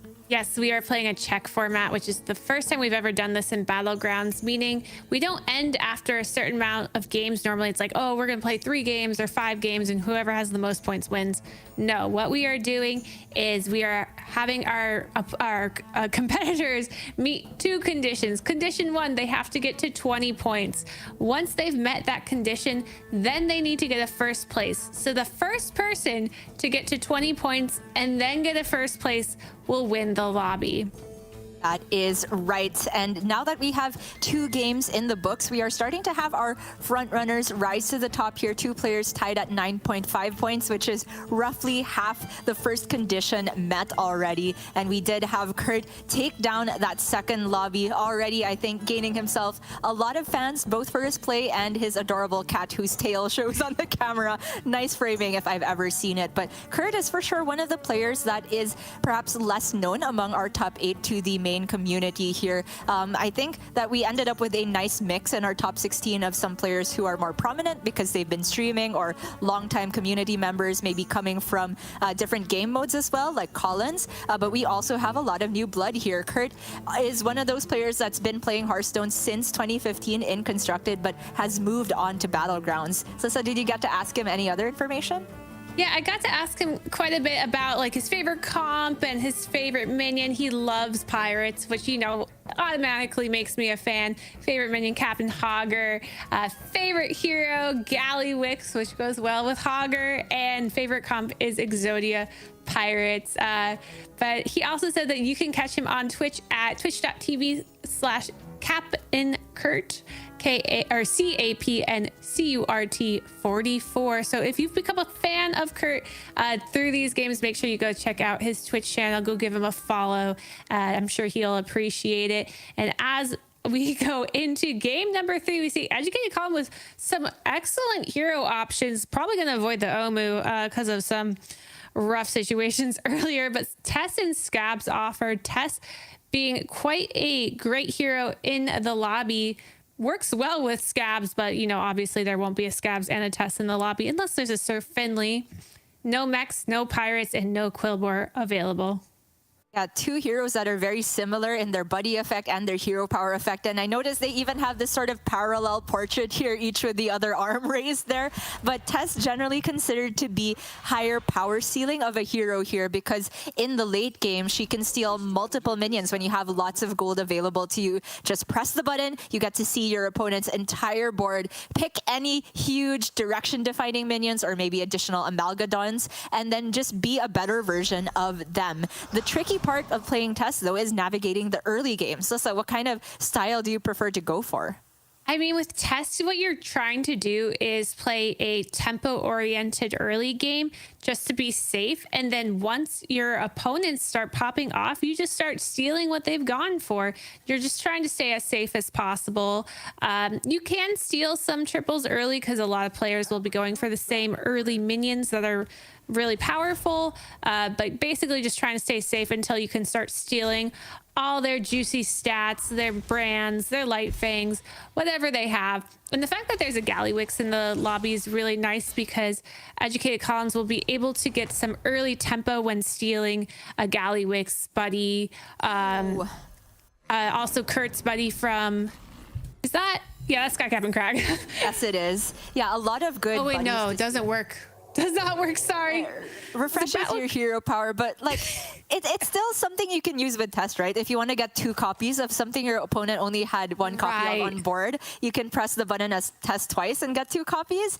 So kind of inefficient, but it's not that there's no value. And I generally think that as long as there are battle cry based buddies that you can steal with Test, that's great, because a lot of the time the low value buddies to steal are the ones that have to be on board, start of turn effects that you have to wait a whole turn to get value from them. But the battle cry you can cycle nicely. So like Galliwix is a huge one there as well. But we can see here for Pampada, I went for the ooh because he had the double alley cat start, which is amazing on Galliwix because you can just print gold the more tokens you buy, because with this hero power, it means you get to stockpile your gold for the next turn, additional amounts based on how much you've sold. So the alley cat costs 3 to buy, but you get 2 gold back from selling and then another 2 gold the next turn.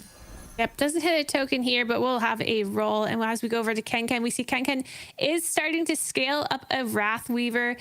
This is quite a popular way to play Mutinous, because then you'll be able to spit the stats of this Wrathweaver onto the buddy when you first get it, and then eventually spit those stats onto some Divine Shield minions. Keeping in mind there is no Mex or Quillbore in this lobby. And we see now Be Nice has offered a triple Alley Cat. Could go for triple Alley Cat or could go for triple Tabby Cat. Is an option he can go do, but not anywhere near hitting his buddy. Yeah, generally, if you have the board space, I do prefer like selling out of Alley Cat, the gray/purple one first, and then you put it back in the pool and potentially get value to triple again later on as you first take the triple on the brown cat. However, with Zyrella, he has buffed the original body, the purple Alley Cat first with the hero power, so there's more value to holding on to that just to creep the buddy meter up and win the fights a little bit more consistently. Kenken here, I think should be expecting to lose quite a few of the early fights as Mutinous. You generally take a beating in these early turns as you are setting up the big buffs for your buddy to get spat on. But later on, when you get the payoff from the buddy, that's when Mutinous stabilizes. But we do have Kurt here, winner of the previous game with a nice demon setup, but a kind of terrible shop. There's a pair. I see probably the worst pair in the game, but it can knock some small tokens early. It's not the end of the world, because with Skycap and Crag, if you find triples, then you can power level. Oh, yep. See, that's a double triple there, because if you sell an Alley Cat, then you can triple the Tabby Cat, the brown cat, and then you can buy the other Alley Cat for the second triple. The question becomes, how do I make space on my board? How do I utilize my gold? Because you would have to sell out of an Alley Cat first. Well, no, right? He can take an Alley Cat, then, yeah, you create the yeah, he could do here. it this way, exactly. Right. Sorry, my bad.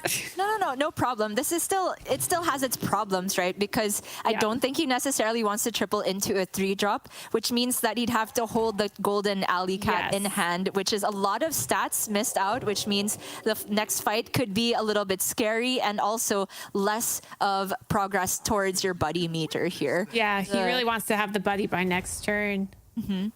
And the buddy gets so good when you have this many minions with the same stat line for attack and health. However, speaking of meter, this Mutinous is just getting stonks because apparently Kenken has spat the Wrathweaver onto an evolved Chroma Wing, which is amazing because after you level, you get the double attack and you kind of do a bit of a Vol'jin cosplay and then spit those stats onto the eventual buddy that Mutinous will get. And we see Be Nice over here did not get his buddy, is going to play out the Alley Cat to triple the Tabby Cat, and then likely going to level and hero power if he sells, but he can get slightly better. We see Pampada on the Galliwix hits an early Nomi, which is quite a direction for Galliwix, along with a Razor Gore or Mama Bear. Mama Bear, a safer pick if he wants to just build some early stats. He is down to 29 health, which isn't terrible, but he is probably considering between those two because of that. It is really close, but I really favor the Nomi here. I feel like Mama Bear just doesn't get you that much value with your hero power, whereas the synergy with Nomi is amazing. Yep, Pampada, a man after my own heart here, going for the greedier lines, and he is on tier 4, so the elementals can really start to pop off here. Like, with a Nomi elemental setup, you don't even need to go to tier 5 anymore, right? It's much more common to stay on 4, try and find the recycling rate as a priority, and then just cycle, and save up a lot of gold as Galliwix. Every Elemental is huge value, and he can try and potentially triple into another Nomi, or even Tavern Tempest could be huge. Off over here on Lord Bear off. Lots of gold in hand, but no buddy. About to get the buddy, though. First, Galliwix. And I'm going to easily take this round, but not deal too much damage to Gallywix. So I'm sure Gallywix is happy about that and does get the buddy because of the win. That is going to do the final tick for the buddy into hand. Wondering if he has a triple on the other side of the board.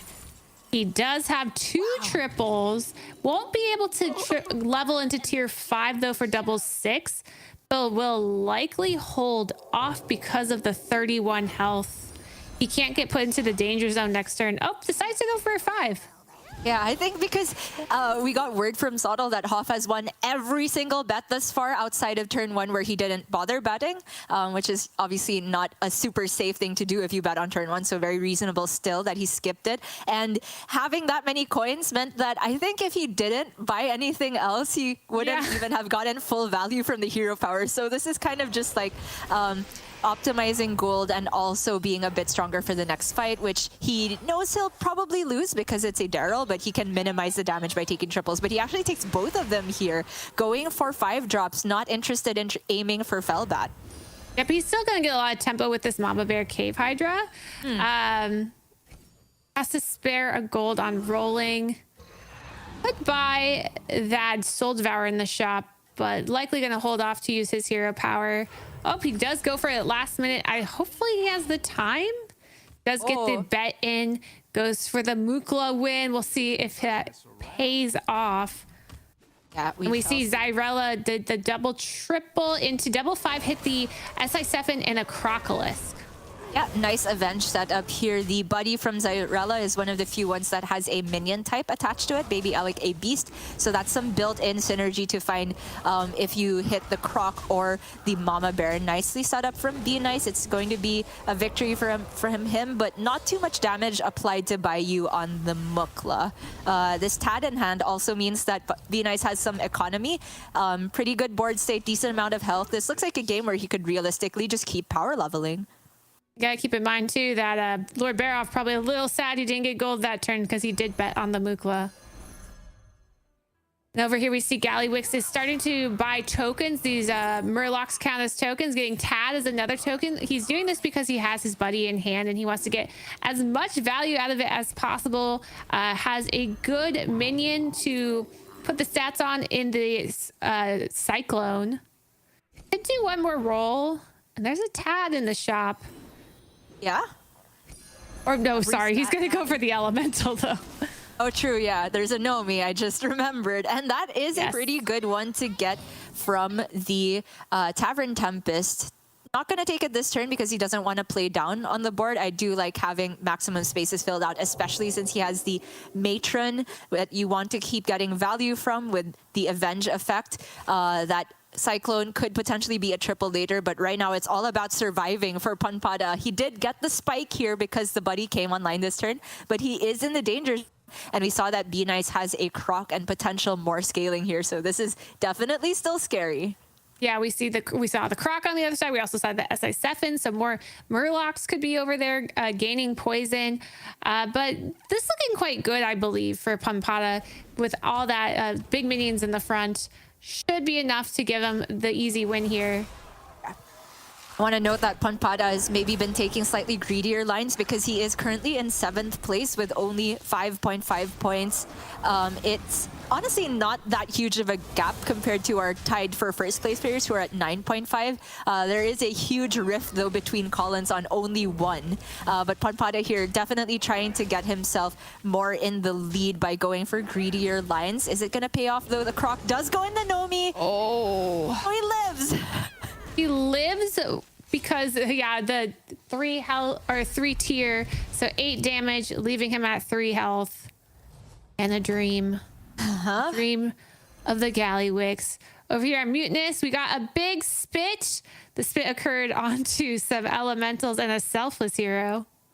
Yeah, the selfless spit again. The selfless is a very weird minion because it doesn't look intuitive to try and get stats on this because you want it to die immediately. But turning selfless itself into a threat can be a real thing, right? You can say this is a high enough attack minion to take a trade, and then it also regenerates Divine Shield on something later on. The only awkward part is that if it takes a value trade and doesn't die immediately, you might not get value from the shield. So at some point, I think Ken will be looking to Argon focus up the Selfless Hero and then just work with that. He has 2 other amazing minions that he spat on, a Pseudo Cleave and a Divine Shield, and that's definitely enough to work with at this point.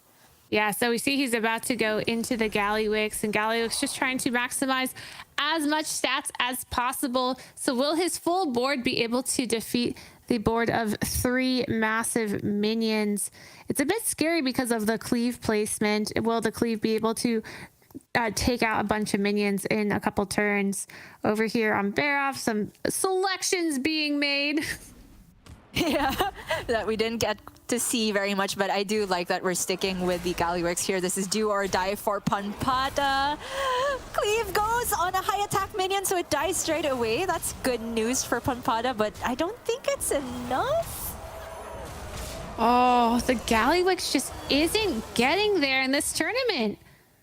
How? We've seen so many Gallywix wipe out early, and Panpada out in 8th place. Just kind of knew what he was doing yesterday, right? Just skipping over Galley, taking the cat. Like, that armor is such a huge difference, and Galley not having armor available. Even in a lobby where the beasts were in for tokens and elementals were in for tokens, just didn't get there. Yeah, so Kurt on 3 health, but luckily got teamed up against the Ghost. Not a lot of great direction going on this side of the board. Kurt having 2 Wrathweavers, but can only play 1 more demon without killing himself. And then has a Soul Juggler, but not a lot of demons to juggle. Over here, Educated Collins has found an Amalgadon. Still no brand, but doing the fun Macaw Trickster build to gain lots of health on his units. Only has 2 minion types, though, for the Amalgadon and no Bran. Right, so he could hold on to the Amalgadon another turn. It does feel greedy, though, because Barov is consistently winning bets here. Could be very strong. It's very hard to get a clear read here, but Collins is just going to get out of the buddy now here. Not interested in the next buddy. Yeah, like the Barov buddy. He's not useful at all for Tess. No pirates. Yeah. If Collins can survive the turn, though, and steal the Barov board, that can be the huge power spike he needs from here. Malgadon hits Divine Shield, which is huge, and he gets to spend the rest of his gold on just tempo, tempo, tempo. The Zarella buddy, huge here for him. Yeah, hitting the Divine Shield is clutch because, first of all, he did not hit plants. Plants would have ruined his Macaw. Second of all, there are no mechs in this lobby. So if he whiffs on the Divine Shield, he cannot fix it. He can fix the poison issue. There are SI Sephins in this lobby. In fact, it's going to be in his next shop when he hero powers. So that Amalgadon is going to be beautiful after this turn, assuming he doesn't die here. Yeah, that's a big assumption. I am very scared. I am assuming 3 poisons. No. Okay. He might lose, but he'll never die. No, not our Collins. Okay, and he even there's some eyes. Okay. All right. Huge deal. The Sephin is there, like you said, so fixable Amalgadon, and there is.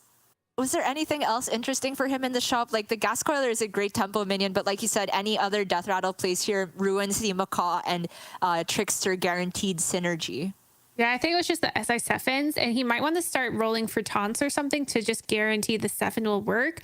And I also want to point out that Kurt did survive to the Ghost. I was a little bit wary of him surviving to the Ghost because he didn't have a lot going on there. So he did take 1 damage, which means that he played 1 demon and got out of a Wrathweaver, I believe, or else tripled the Wrathweaver.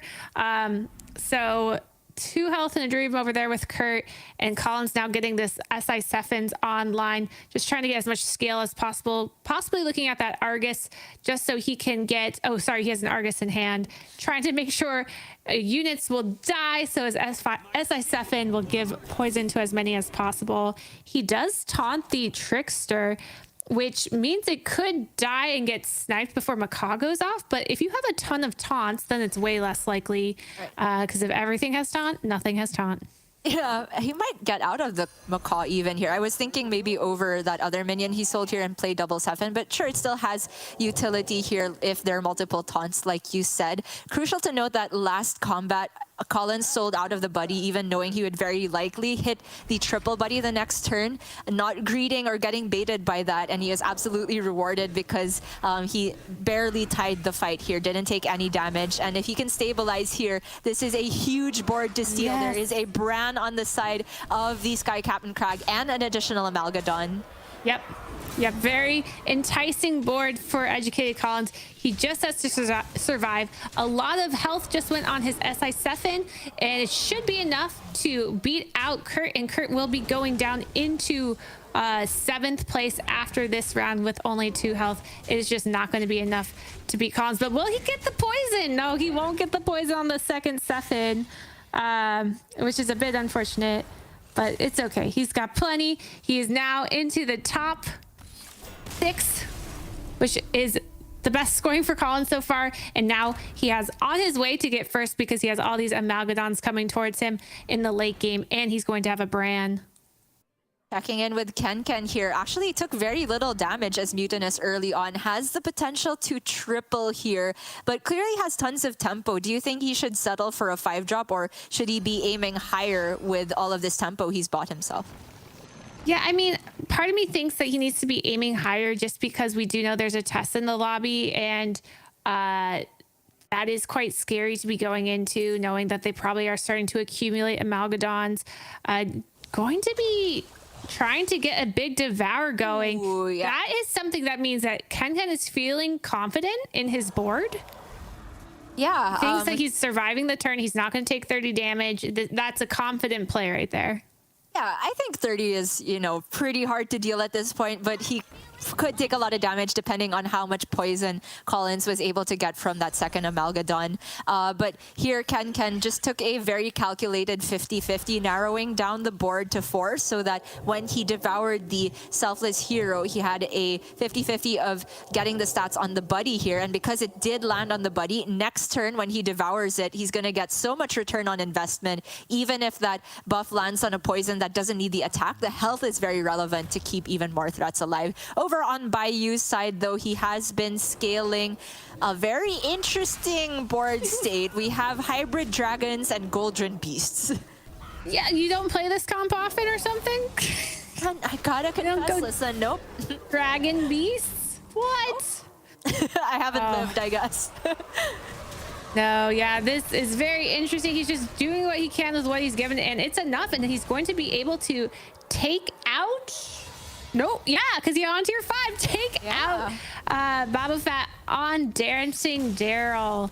Exact a lethal.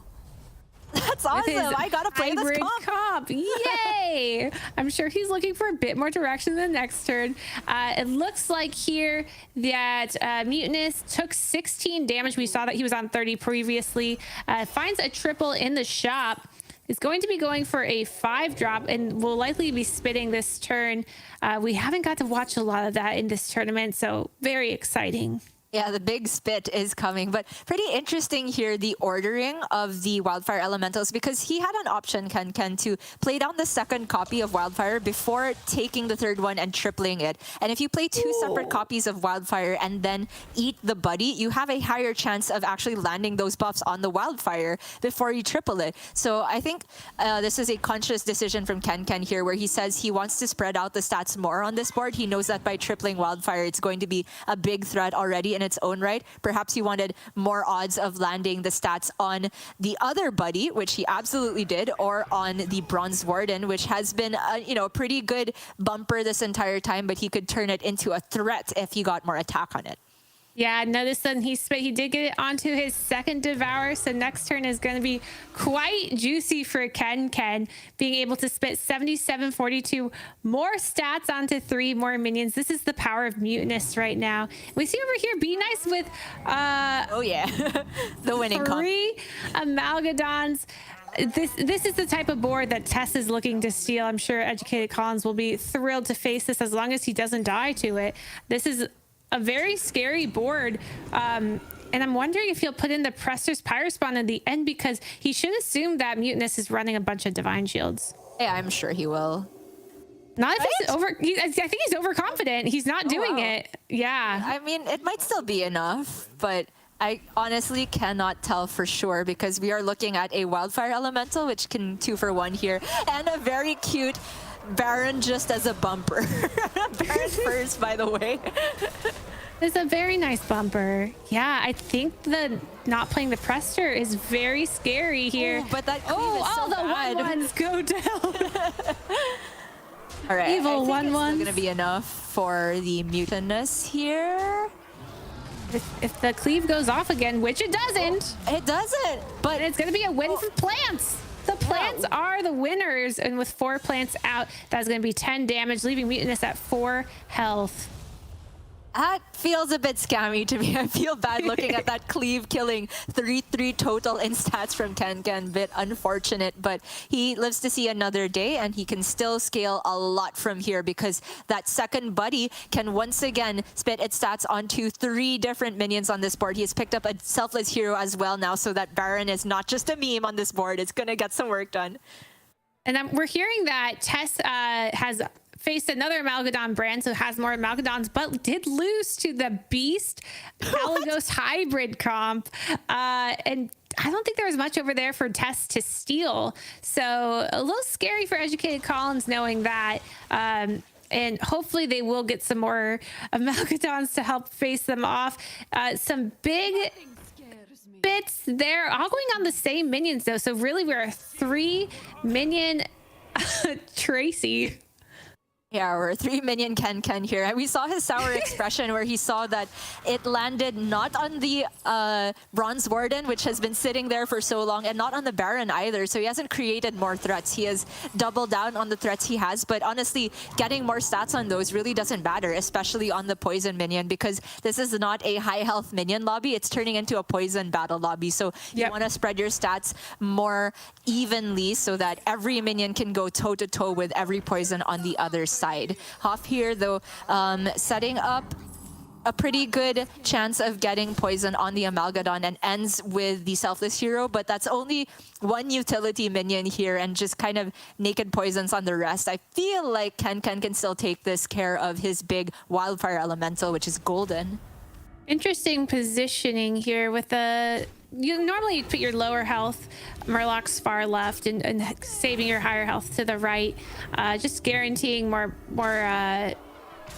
avenges for your Amalgadon to get poisoned and just better trades. But oh, these attacks hurt. They're so powerful.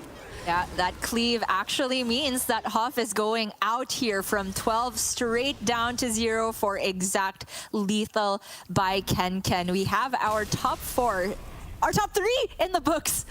Yes, it looks like Educated Collins lost to Be Nice. We saw Be Nice had that crazy board, and Be Nice put in his Prester Pyrospine to knock off Divine Shields. Educated Collins not looking happy about that. Could have really turned it around after that turn with all these Amalgadons that Be Nice had waiting for him, but just wasn't enough. Now Be Nice gets to face the Ghost of Hoff, which is a very nice greedy turn for him. And we see that these... the dragons beasts have turned into, in fact, dragons with a brand, so could get more Amalgadons going because this is a sad Amalgadon currently. It's just amazing how chromoing with Nadina can just be an endgame comp. You don't even need Kalagos, because if you get enough attack on the chromo wings early on and you have enough levels on them, they scale so quickly. They're essentially poison minions. And if you put Divine Shield on poison, well, that is the best type of unit in the game. Unfortunately, I am not sure if everything is going to work out in his favor. The Nadina is going to be a big deal, which means that potentially the cleave from Ken won't get full value. But we remember that Ken has that Mega Wind Fury at the start here. So if he attacks first, then he can potentially kill these dragons before Nadina even goes off. It's going to be a very, very contentious fight. Yeah, I like this endgame Macaw, but I wonder if that Nadina needs to go second in fear of the the Mega Wind Fury. But the Mega Wind Fury isn't first; it's second. Right. And even though they go second, but the Mega Wind Fury not being in first position is quite shocking to me. Right. I mean, maybe Ken was thinking that the Nadinas were taunted at this point, so Mega Wind Fury first, not necessarily. Oh, very true. Yep. Really, really hard to get a read on your opponents here. But even despite all of that, it's going to work out in favor of Ken here, just barely. That was such a close fight here. And it's not even enough to kill Bayu. Bayu holds on by a thread. And that is huge for the implications of the overall lobby, because it's kind of just whoever faces Zyrella is on the chopping block. Yes, because Zyrella has all the pieces. 3 Amalgadons with more opportunity because of the Seafood Stinger in hand. Nadina and a Prester to shoot off Divine Shields. Though the Prester has not been scaled, so can get zapped quite easily. So that's something to keep in mind. Yeah, also note that because both Babofat and Kurt, who were sort of close to Be Nice and points at the prior to this game, have been knocked out, I think that Be Nice is guaranteed to be ahead of the lobby after this game pans out. He's very likely taking a first place as well, so he could get a relatively large lead on the rest of the field, which was very tight for first through fourth leading up to this point. Is there anything that he needs to be worried about, Slissa? This looks like a near perfect board state to me. Yeah, he was looking at tripling the Seer, which just isn't necessary. He gets more stats if he uses them separately, and then can always just triple using the Seafood Slinger. So I do like that he passed up on that. Can't get the Macaw because of all the plants that are on the Amalgadons, but I think he's just like in a pretty comfortable place.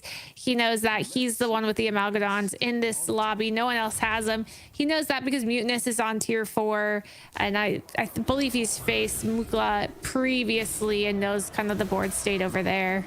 Right.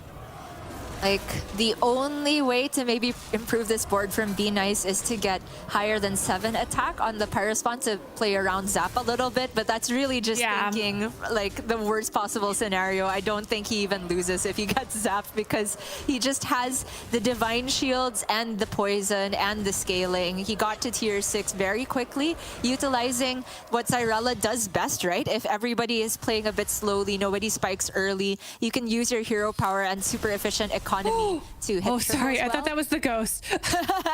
No, yeah, to get that economy, go straight up to 6 first and make sure that you can hit all the Amalgadons, hoard them before anyone else. And crucially, he killed Collins on the turn he faced them so that Collins could not steal them as Tess. Yep. So here we see, I mean, this is probably going to be nice, right? But I'm actually not sure.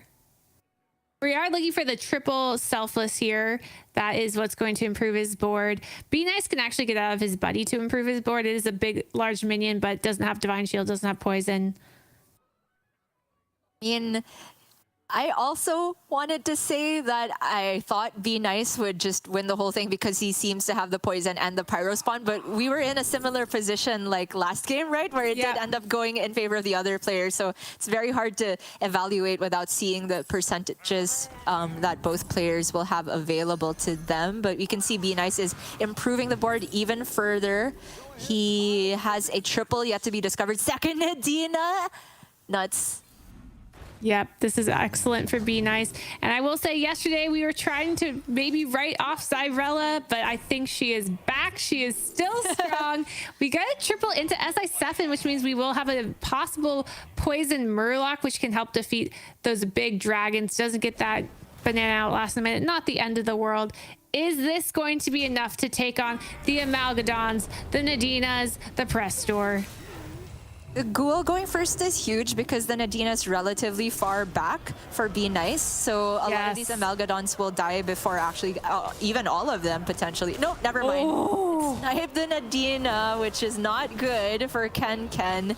And I think... Oh, this is the end of the road for Ken. Yeah, that Nadina placement actually needed to be farther up because of ghouls. It should be second if you're expecting a ghoul sometimes. But it all worked out for Be Nice, taking the first place in this lobby. That is right. Be Nice pulls himself far into the lead of the rest of the lobby here. Our first real front runner after game 3. 16.5 points, only 3.5 away from being the first player to arrive in check position. For Ken, though, that was a very solid showing. He's had 2 second places here, getting him in second place overall as well. I really like that Ghoul Tech trying to catch Be Nice off guard. I'm sure it got him a lot more percentage than he was meant to have. Didn't work out in the end, but I still love to see that Ken is going for every improvement on odds that he can get here. Over on the bottom of the table, though, we have sort of our 2 admitted favorites, Ponpada and Collins, struggling. Yes, they are struggling, but we saw that Kurt, he did have a struggling first game and is making a comeback, so we'll see some comebacks coming probably from them soon. Look at these achievements from Be Nice. #1 ranking season in seasons 1 and 2 of Battlegrounds, and top 4 ranking in season 4. His favorite hero being Prince Gallywix, which I think is a lot of people's, but no one successful with him in this tournament. And obviously to pair with Gallywix, favorite minion Cave Hydra, get that massive cleave early.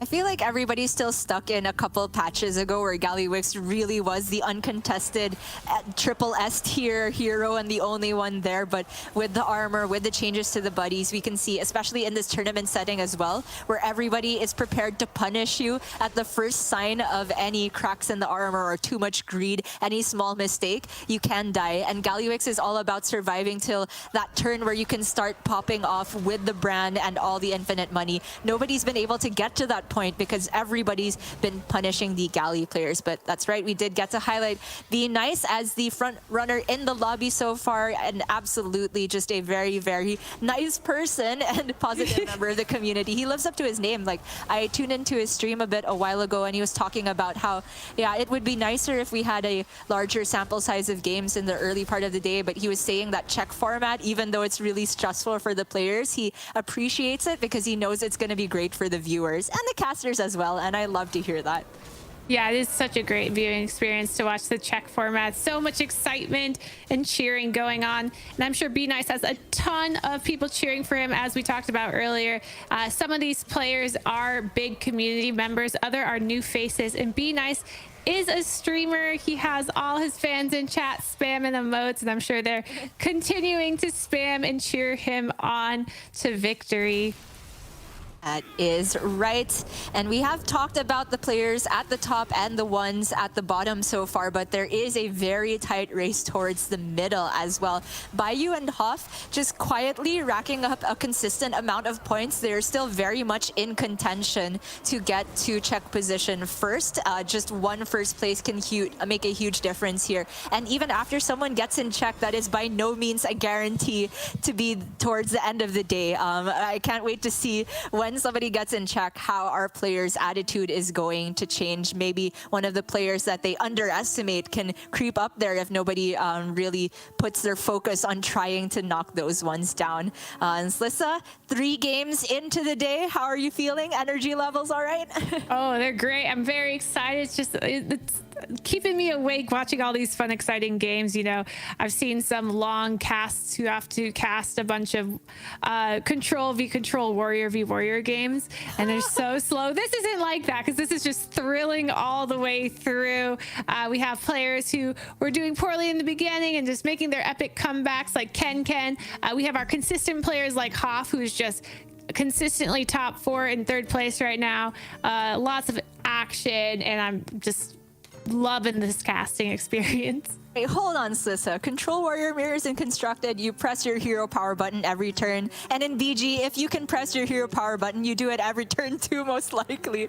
So but it's less boring, and there's way more action-packed in there than just pressing a button, unless you're Guff. Guff, happy cow, me press button, me win lobby now. Like, that's a different thing.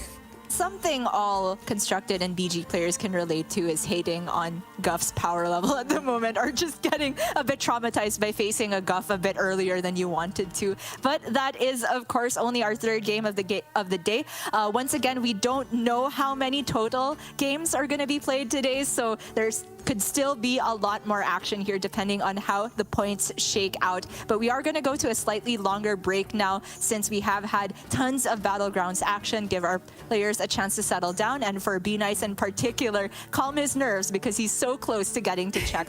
Do not go anywhere. Right after this, it's going to be Game 4 of Lobby Legends Raid Leaders.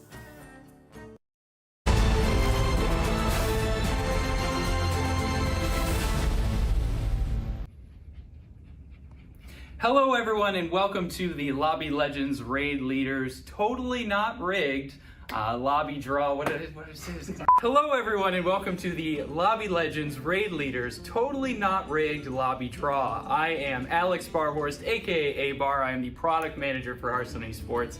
Joining me today is the assistant to the product manager for Hearthstone Esports. That's Griffey.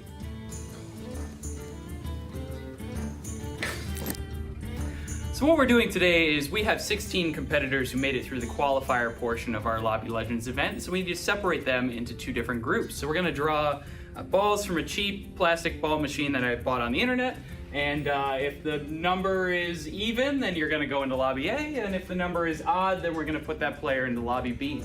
So without further ado, let's get into our random drawing. Griffey, take it away!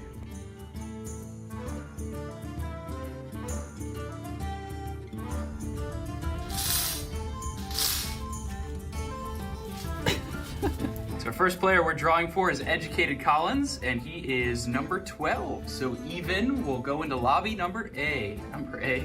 Lobby letter X. So even numbers will go into lobby A. Next up is Ken, and he is number 1. So odd, and so Ken will be in lobby B.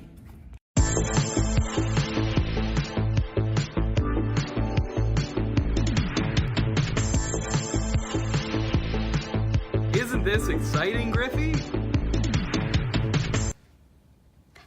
And that's it. We have our lobbies drawn. Lobby A over here and Lobby B over there. Thank you so much for the assist, Griffey. And everyone, be sure to tune in April 2nd and 3rd for Battlegrounds Lobby Legends only on YouTube and Twitch.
We return once again to Hearthstone Battlegrounds Lobby Legends Raid Leaders. Lissa, we are really getting into the thick of it now. We have a few players rising to the top and starting to separate themselves from the pack, but also a lot of players that really need to scrape things together. And it feels like for the nth time today, we are coming into Collins's perspective, a huge hero selection here, and insta goes for the Maiev. He needs it first. Love the Maiev pick over here with Be Nice. Nazdurmu, Flurgle, great Akazamazarak, Zephyrus. Yeah, that's an improvement from last time, I think. There are some people who love Flurgle. I myself love Zephyrus. Kenken with the Alex Straza pick, which is a greedy pick. And it's interesting because Kenken does has 13.5 points, putting him in second right now. If he gets a first place here, he is the only person in check, unless Be Nice scrapes up a top 4 as well. So that's what Kenken has on his mind, trying to get that 7 points to put him into the check position.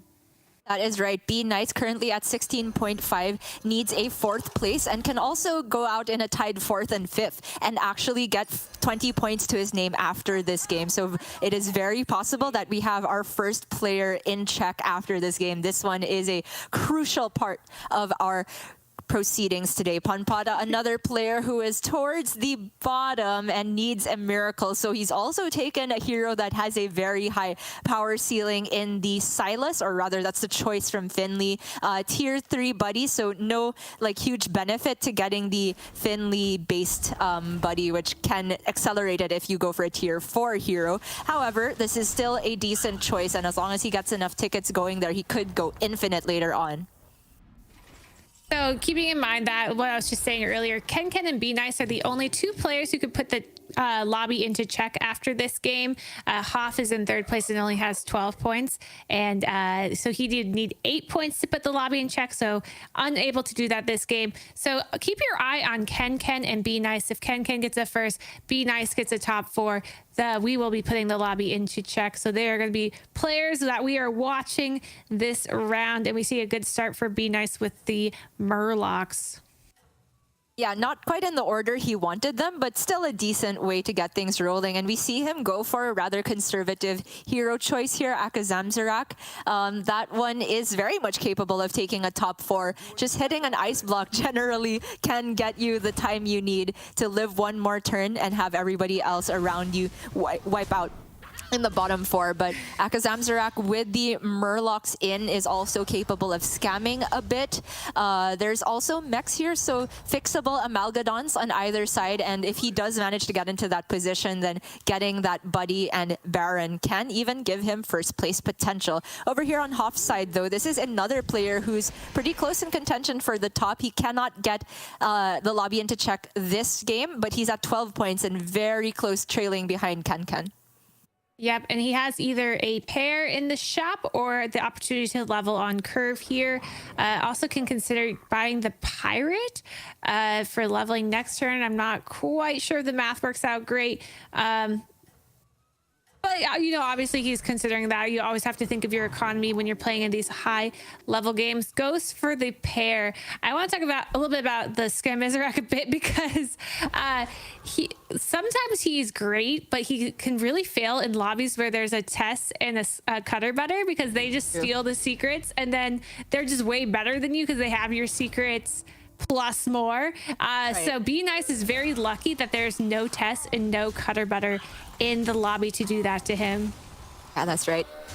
Going back to Hoff's decision at the end of the turn, I love the freeze on the pirate. It means he can very much cleanly use his gold again next turn, buying that leveling for 1 and still able to press the hero power for the full nice 6 gold expenditure. Over on Colin's side though, finally a pair has appeared in the shop with the Micro Mummy. He could also go for Sunbacon pair, including the one he's used with the hero power, but it's not a particularly good one to hit with a triple, I'd think. Yeah, so he can buy one hero power the other. The consideration here is, well, does he want the Chroma Wing just for stats? Unlikely. I would imagine he's going for the pair. And does he want to put stats on the Micro Mummy by hero powering it this turn? Because this is a level turn for Collins being on 6 gold. Maiev does go the Rafam curve. We call it Rafam curve because Rafam was the first hero to do it, but Maiev was the second hero because come out right after Rafam came out. And so I think he's deciding, do I want the Micro Mummy buffing stuff now, or do I want it to get buffed with that hero power? There's also an alternate line where you go off of the expected curve from Maiev because, again, he hasn't had any guaranteed triples, and leveling to 2 means that it's slightly harder to hit your triples on the 1-drops here. There was a line where you buy the Sun Bacon, sell it, and then you can buy another thing in hero power still. You stay a bit longer on tier 1, but you make up for it a little bit by getting the immediate +2/+2. I was really curious if he would go for that line, but Collins is valuing leveling up on the expected curve here, which does give him access to stronger individual minions here and gets the buddy. So that's nice. He can have a golden minion in the shop and unfreeze it in 2 turns.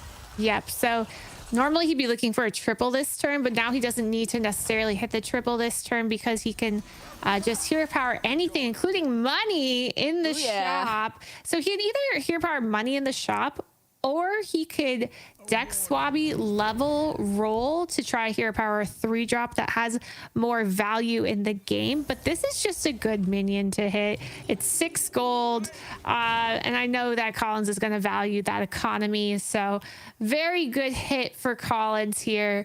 I'm sure he is excited about hitting that money. Over here with Kurt on Zyrella, our favorite hero, right?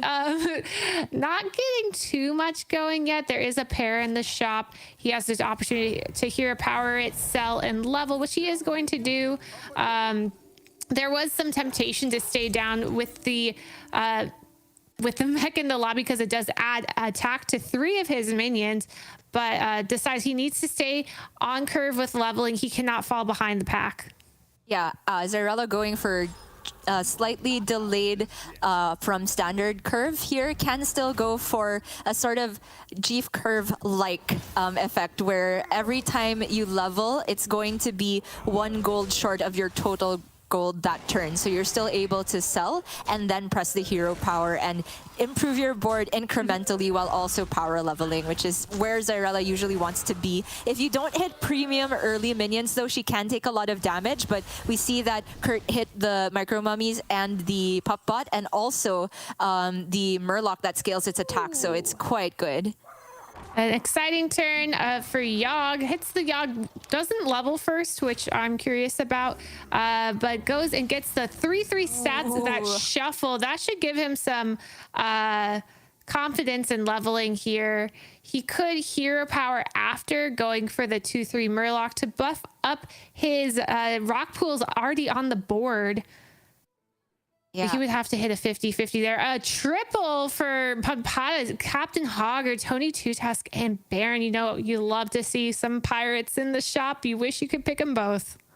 I mean, Hogger with tickets in means lots of value. If you get a pirate with a ticket on it, it's essentially just free once you have the buddy, and he absolutely does now, the birth. That's a golden whelp smuggler, which is not synergizing with anything on the board currently, but you know, it was just there to give him a 5-drop, and he hit a big one here.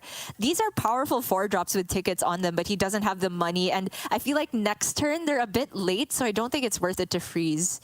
And it was Pampada yesterday who showed us the way of Silas Peggy, where you get all these 4-drop Peggies and you're buying so many tickets and putting so many things in your hand that you can scale your pirates. And now we have a Hogger too to add even more value to that type of comp. So now we see on the other side of the board, Bobo Fett is playing Silas with a Peggy. So are we going to see a Peggy scandal going on between these 2 players?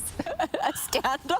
It's a scandal with everyone going Peggies. Ken taking early damage down to 20 health, but 2 dragons on the board plus a Discover Dragon in hand. He's going to go to tier 5 so that he can get a 5-drop with his buddy. Okay.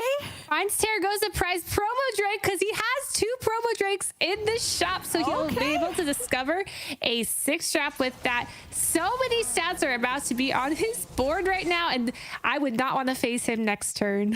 That is an insane spike. Not only an amazing shop, an above average pick from the hero power. Obviously, it's not Kalagos or, I mean, Amalgadon's not even that good in that position. Like, I think it's the best pirates he could get outside of Kalagos.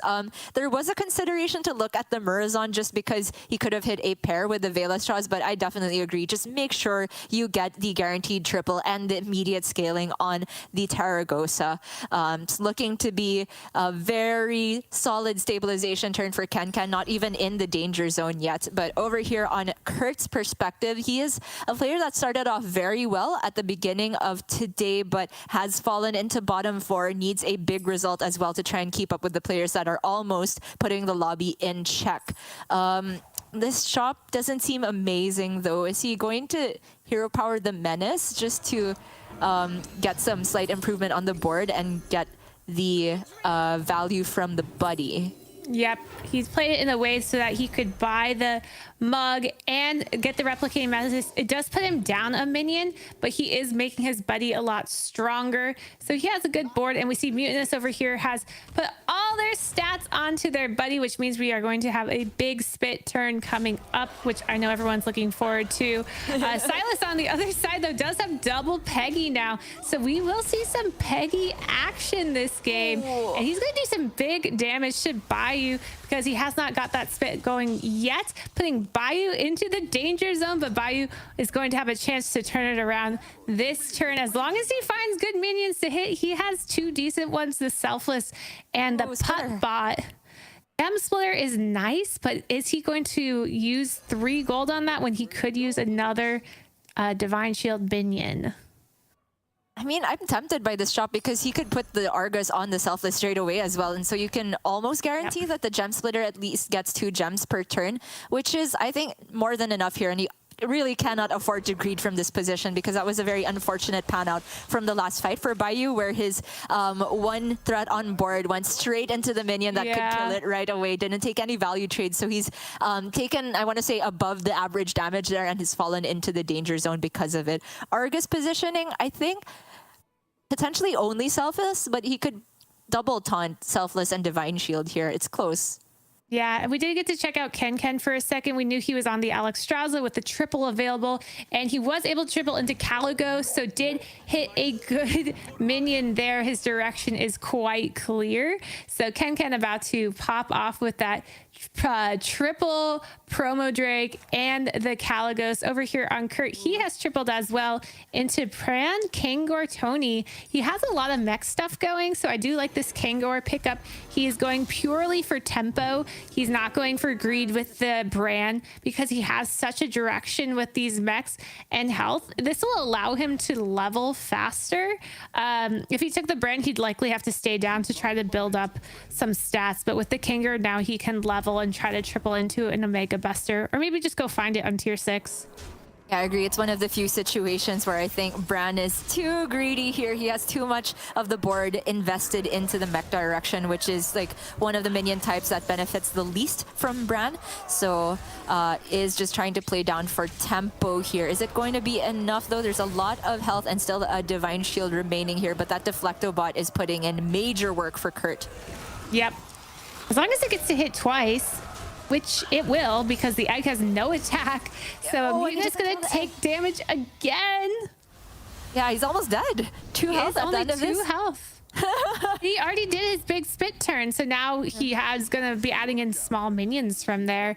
So I'm curious to see here if Kurt just levels and goes off. And over here on Ken, he did take more damage, putting him at 12 health, but this is the turn that now he actually gets to use his Caligos with all these battle cries. Another promo Drake in the shop, but just not enough money to get to it.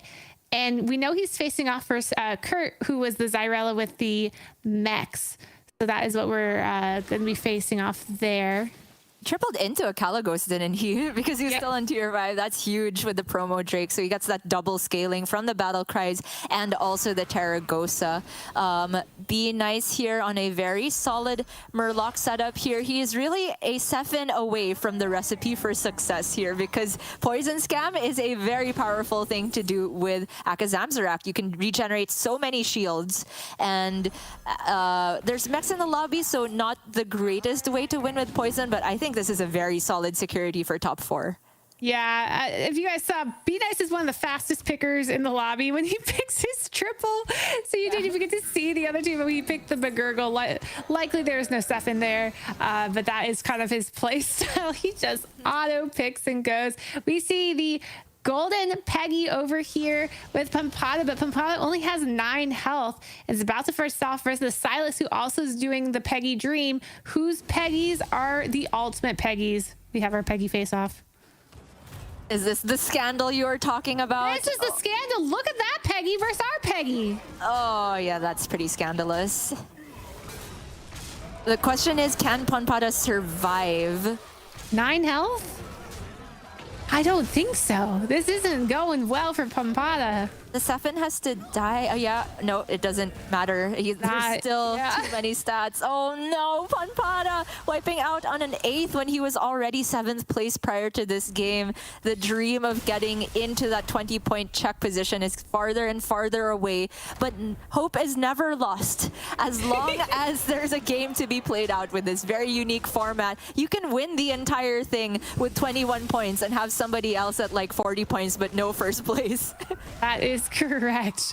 So over here we see Mutinous hanging on with his 2 health, able to beat the Skimmiz or Akamakadu, as I call him. I'm just gonna call him what I call him. I call him Akamakadu. I can't help it. I'm sorry, Soddle. Don't yell at me. But that is hanging on over there. Didn't take too much damage. And we see more Peggies for Babofet on Silas with a pure 40 health.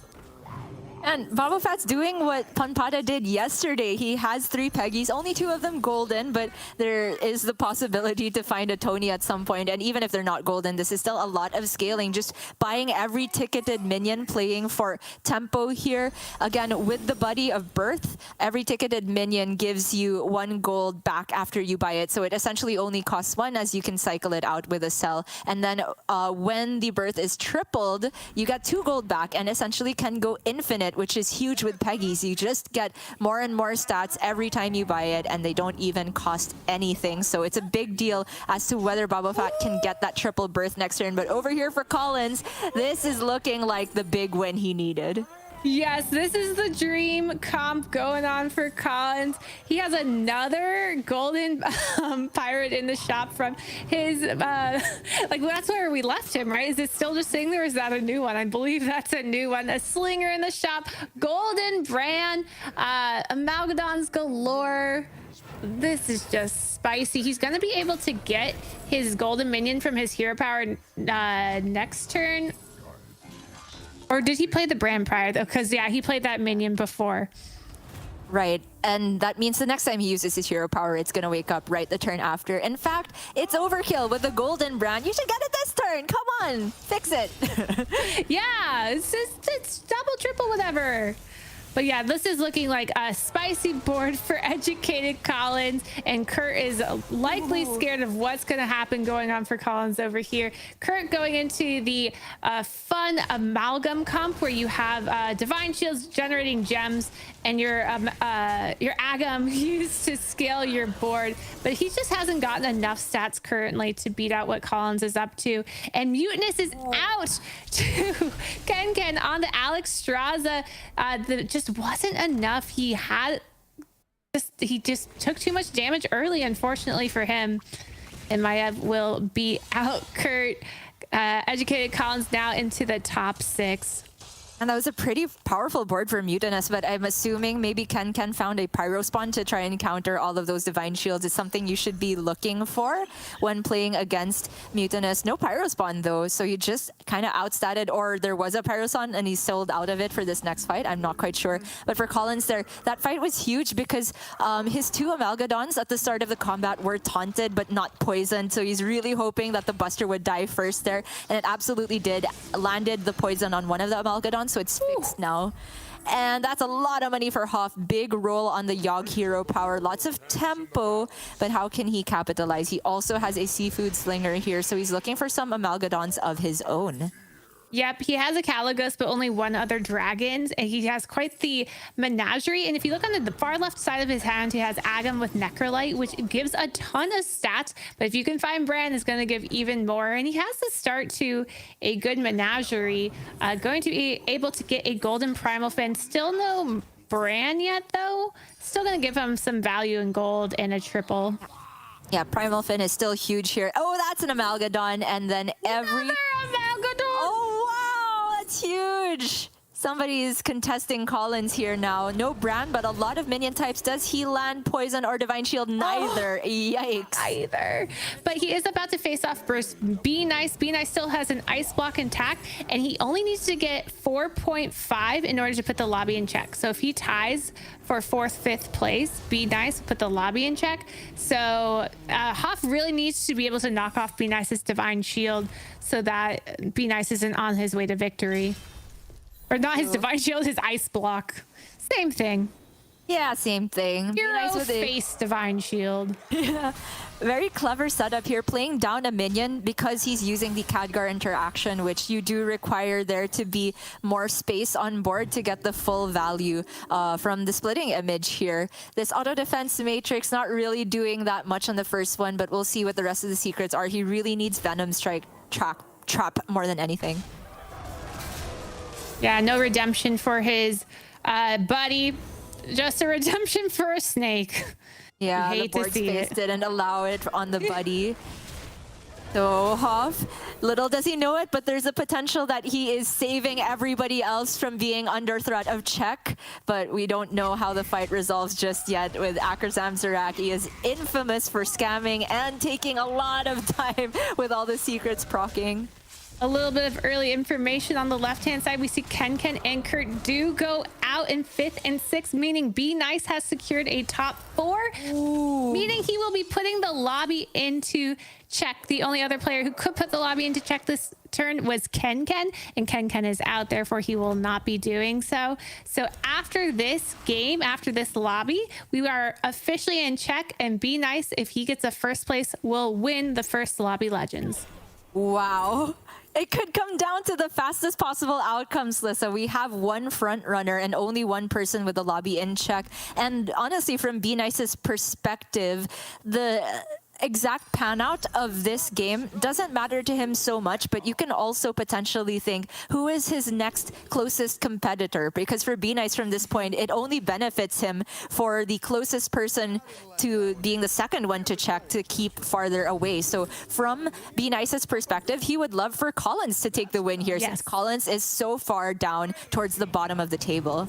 Yep, the other two players are actually quite high. Hoff is at 12 points. Therefore, he could get up to 19 and then put the lobby in check next round. And Boba Fett at 11.5. So again, could easily get there by next game. So Collins is quite far away with only 4.5 points. So I'm sure that is something that Be Nice could keep in mind, that's saying, hey, I need Collins to win this to get the points, to keep the opponents away from check. So I'm the only one there. And Be Nice is for sure gonna die next turn. He cannot get another Ice Block. But you know what? It's probably the happiest way to go out, because this is perfect for him. He is the first one and only one to 20 points plus here. And he'll see that the person most likely to win the lobby has this insane, near unbeatable board. And there's the scam. Okay, wait. If Be Nice even wins this, then that would be insane. I just noticed Collins doesn't have a Pyro Spawn here, so auto defense matrix on some Venom Strikes could still potentially be scary here. Collins has left the building though, or rather his chair. It's like, hold on. He knows these Ready animations. for my high APM next turn. He's just got to wait this out. And he can't. Oh, our first damage to Silas going down to 31. Hoff on the Yogg. Yeah, we don't need to watch the other game, do we? I mean, we can go watch Hoff. I don't mind. I think we know what's going to happen here. Sure. Yeah, we can watch all the pretty colors go off. It's Secret Paladin all over again, but all the colors are here. So did you manage, were you still playing Constructed at the time that Shadow Jeweler Hanar was meta? No, I've never heard of this card.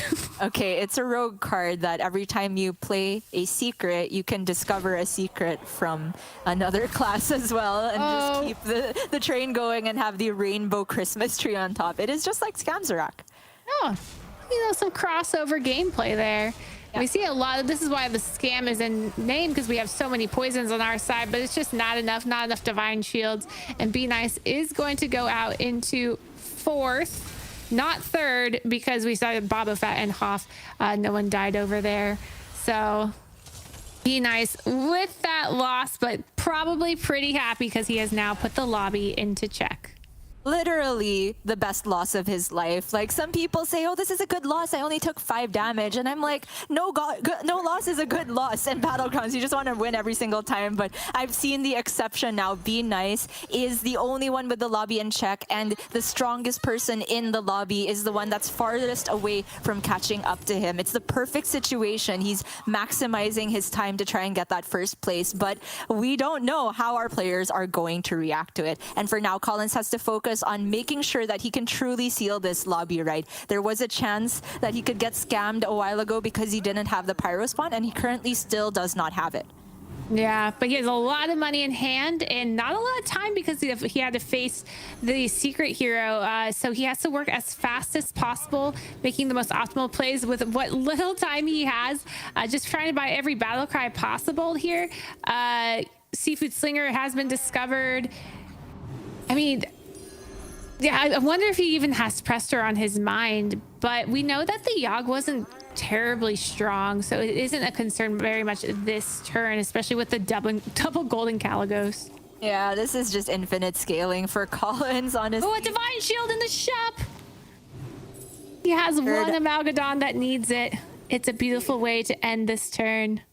Yeah. Perfect gold expenditure. He might buy the battle cry. Okay. I was like, he's thinking about not doing it. But yeah, he's going to end on this Nadina here. Yep. Almost the entire board golden. That's like what? Poor Hoff. I tell you not to be intimidated by. You're like, oh. He just sees his board, but with roughly 5 times the amount of stats on each minion. Yeah. Oh, God. All right, then that will be Hoff going out from 20 to 0 here, because every minion on board for Collins is at least tier 5. Okay, kills one Amalgadon. A round of applause. Deserved. Oh, but yes, this is gonna come down to just Collins destroying the lobby. 37 damage. Putting Collins and Boba Fett top 2 with the Silas and the Maiev. So good greedy heroes were winning out this round, where some of the safer heroes maybe not so much. Why is there still a secret on the Kel'Thuzad? I'm confused. Oh, because of his buddy. Oh, buddy probably right, yeah. Competitive spirit. The ghost has an ice block or competitive spirit. That's pretty funny. Oh, yeah, it's competitive spirit from the buddy. So yeah, we have this infinite Peggy going on right now, but this isn't going to be enough for Divine Shield Amalgadons to handle unless he can triple his selfless hero. He does find Nadina, but doesn't have Amalgadons yet, so it's not going to do much until he finds a bunch of Amalgadons, and it all just depends on how fast he can play, because Silas is infinite gold as long as you're fast. You have to just play as quickly as possible, and what is Boba Fett's APM like?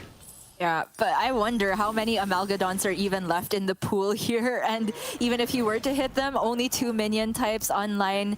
At this point, with 28 seconds left as Boba Fett, I feel like I would just cop out and start taking selflesses here. These are effectively poison as well. A lot of his minions have a lot of attack on them, but I don't think these Peggies are quite scandalous enough to beat what Collins has going on. No, they are nice. not there.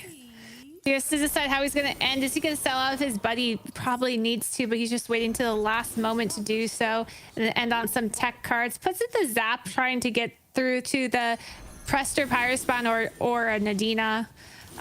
Doesn't get out of the buddy, though. Thinks he has enough health to last a second turn, but do we actually think he has enough health?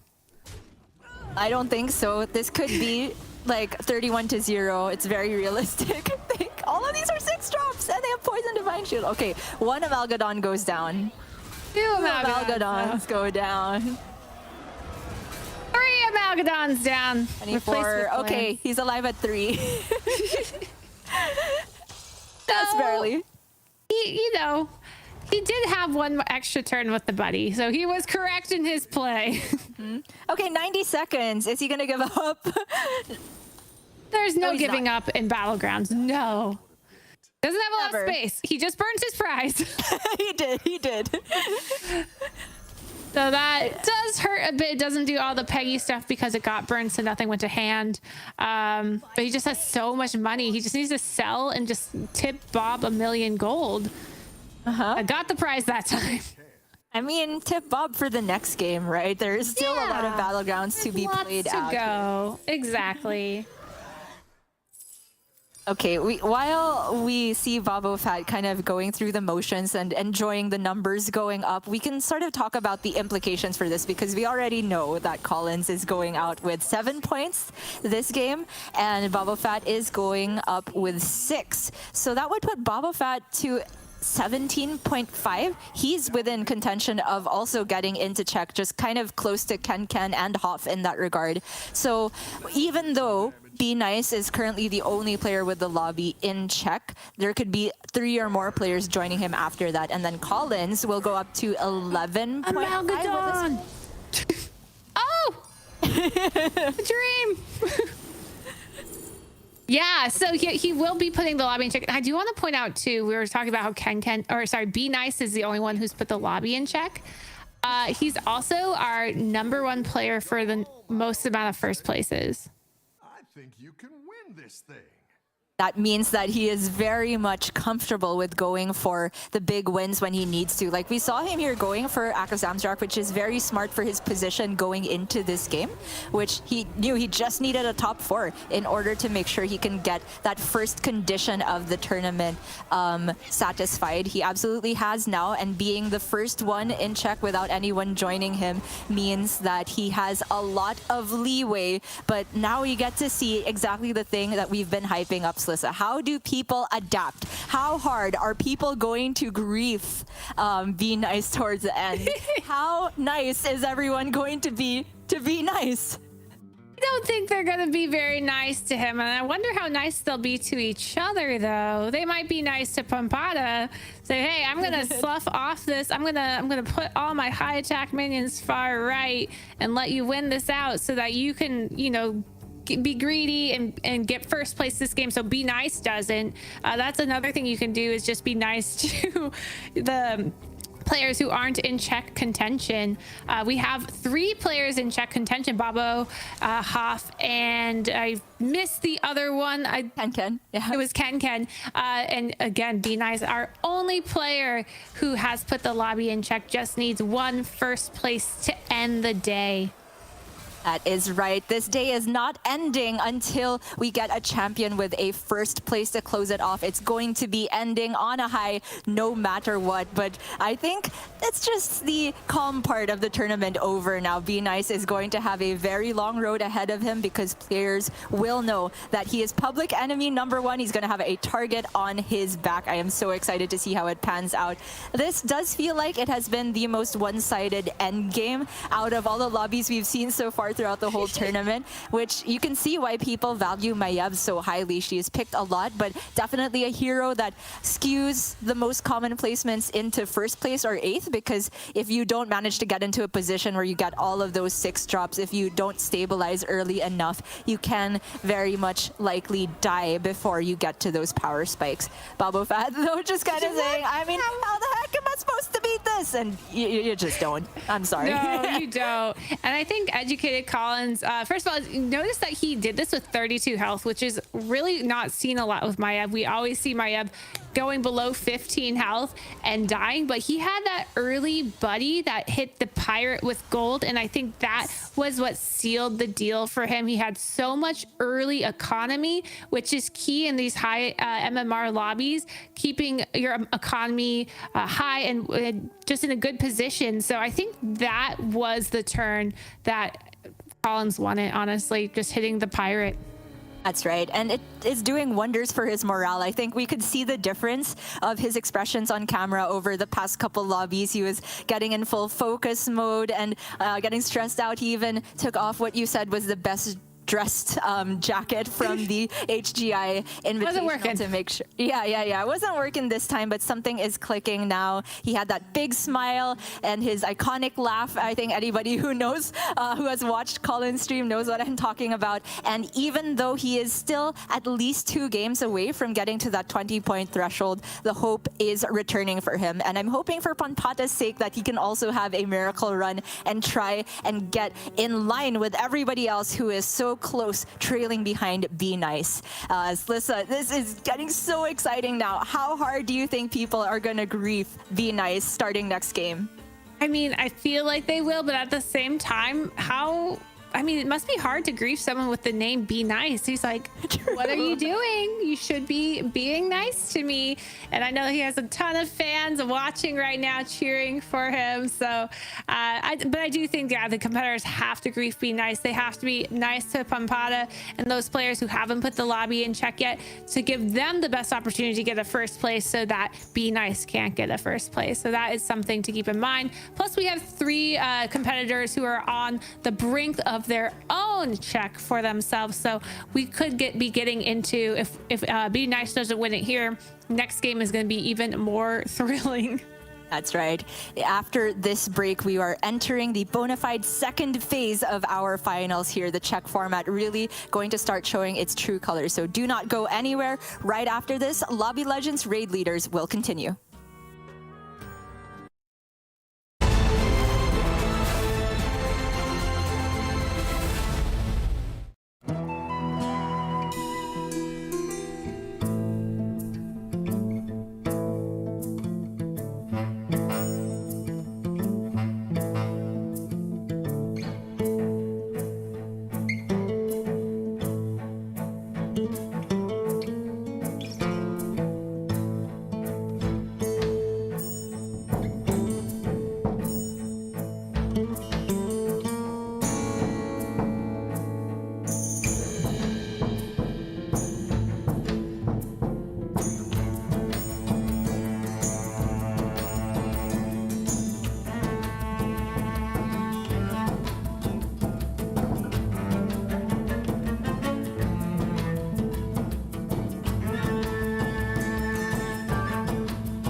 We have been talking about check format all weekend, but truly it starts to come into play right from this moment. Slissa, we have Be Nice with 20 points plus, the first and only player currently to have the lobby in check. 3 players hot on his heels, trying to get to that 20-point threshold, but we've talked about how we have no idea how long the day could go. Technically, this could be the last game of the first ever Lobby Legends.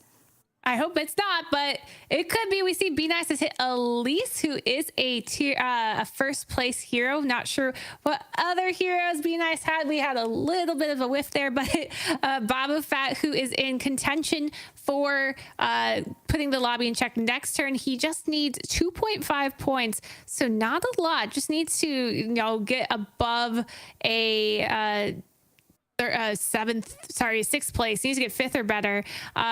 5.5, but not a lot of great heroes here. There are no mechs in the lobby, so with Curator, he will not be able to put modules onto his Mishmash or his Amalgam, but that is what he goes for. Also, keep in mind, no demons, no elementals, but those two minion types don't really do as well with the Curator, so this is still a good pick and gets the excellent Murloc in the beginning. Got word from Sottle that Be Nice really didn't have any other decent picks, so the Elise was pretty straightforward for him. And it happens to be, like you said, a hero that is very much capable of taking first place. But within that sort of vein of heroes, we are seeing Collins running it back on Maiev. Yeah. We see a Zephyrus here, also very much capable of taking first. We see Ticketus, that's another first place hero. We see Reno, which Ticketus. could be, Reno could also be a first place hero. It's going to be very, very exciting here. But with the minion types out, both demons and mechs, these are 2 of the heaviest tempo comps if you want to go for like early damage around tier 4 when you take the tanks or the soul jugglers. You can really grief players if those types are in. However, they're not. So I wonder how people are going to adapt when facing Be Nice. Yeah, I do too. How much they're going to tempo early game, really not go for some greedy tier 5 triples, maybe go straight to the tier 4 triples this lobby so that they can just gather as much tempo as possible. We're going to have to see, but I am very excited to see how this plays out. We have a Ticketus and a Hook Tusk, which are heroes we haven't seen a lot of this tournament, and they are decent heroes. Ticketus, one of my favorites in the meta, has a lot of fun with Bran and his battle cry buddy. Oh man, I'm just so excited for all of the late game implications of the lobby being in check here, because we kind of talked about in our Discord just a while ago during the break that technically Be Nice could have sold his entire board when facing Collins just to make sure that Collins would most likely win that lobby, which at that point would have been most in Be Nice's interest because nobody else had the lobby in check. Now we have Be Nice in check, and then we could have an endgame situation, let's say where it's 3 players, theoretically, Be Nice, X, and Y, where Be Nice is strong against X, X is strong against Y, and Y is strong against Be Nice. We could have X and Y sort of realize that it's to their benefit to have one of them that's stronger against Be Nice, specifically win. And we could have the X player just say that it's just not good for me in the long run to beat Y because Y needs to beat Be Nice, and it would be perfectly legal for X to sell their board to make sure that Y can win. The only thing that is not legal is for the players to communicate that directly with each other. They need to figure it out on the fly, what is in their own best interest. Yep, and notice here, Be Nice didn't go for the Jeef curve, which I was expecting. He decides to stay down and do more of a warrior curve, which is interesting. And I want to direct your attention to the left side of the screen where it says Be Nice, and it shows that 40 health in the gold. If you see that gold next to a player's name, that is how you know that they have put the lobby into check. So as we go on throughout the day, if you see more players with gold in their current health, you know that that is a player who has put the lobby into check.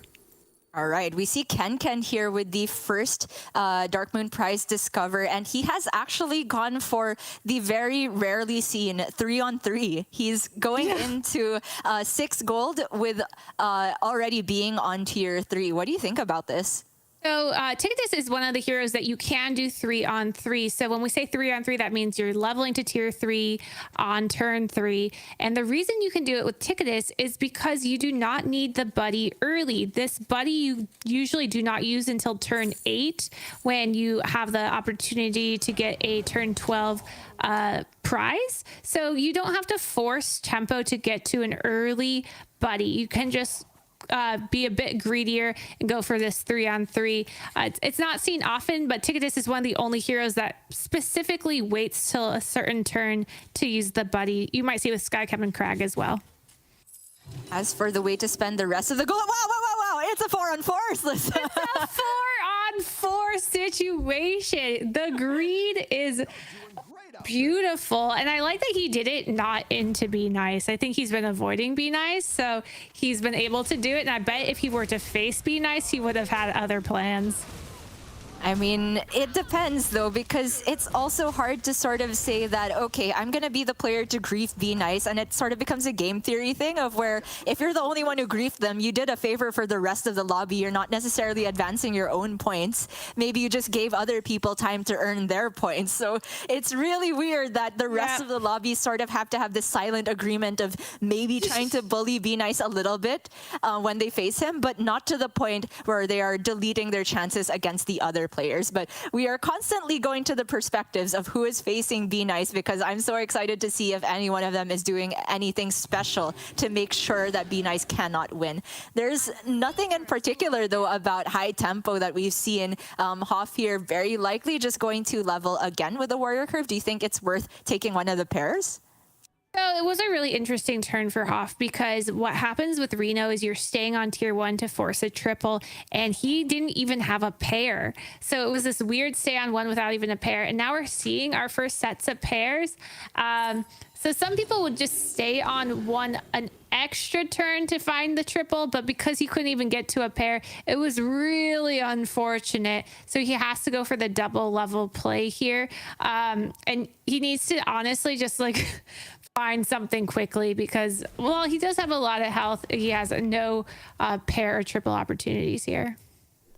Be Nice doesn't quite have a lot of tempo though. Oh no, that snipe on the hyena means that he doesn't get value from the golden, but it's still going to be a win for Hoff here. Less overall damage for Be Nice though, and every point of health he can save matters, because we've talked about Elise potentially being a high chance of getting first. It's one of those heroes that can get to 6 and immediately have benefits from it because of the recruitment map. Over here on Educated Collins with Maiev, he does have a triple lined up in the shop. You see the double alley cats frozen. So he's going to be leveling to get to an early 6 drop likely. He's just trying to figure out what to do with his money here, because he has the Shadow Warden and he can use that to hero power this turn, but he actually has a lot of money as well. So he could level roll for something, but I feel like he's looking at pad, because he can get a lot of tempo with the double with the Swamp Striker this turn, and that is what he goes for. He's gonna play the level, play the Tad, sell out of it, and likely hits a triple. So an early 5 drop here. Yeah. To fill the board, or Mithrax with only 1 minion type, right? Was it all Murlocs? I can't quite remember. Oh, 2, okay. Yeah, that makes this a lot more reasonable. Gonna go straight up to an 8/8, and then he hero powers. Still a decent minion with the Battle Cry double gems from the Razor Boar. Good order from Collins there to level before he sold the Tad, so that gave him a chance to get Primal Fin from the cell here. Hits the triple, which is, you know, a very good outcome as well. And he is facing Be Nice, and this is a quick reminder that everybody knows who everyone is here. It's different from the qualifying period where players had to be in streamer mode. Now they know exactly who they're facing and exactly how many points they have available to them so far. But we have here on Bayou, the Zephyrus 5 drop is a brand, and that's going to be a golden brand very, very soon. Yeah, he'll have to sell out of a pair. He has to guarantee the triple. He is in a safe place above 15 health, not in the danger zone at all. Closest person down there right now is currently Ken, who we saw go to the tier 4 on 4. So we're going to see an early triple here. I'm very excited to see if he hits like an SI7 or a Begurgle. I doubt he sells and levels and holds. I doubt it too. Way. Especially with the Swabby, right? If you have Golden Brand, then the Swabby actually saves you gold if you're planning to level. However, he just rolls over it and hits a different triple instead. So now he gets that triple and uses the hero power for Brand. Like the order on the button animation looked really weird there, but that was the button to triple the Brand.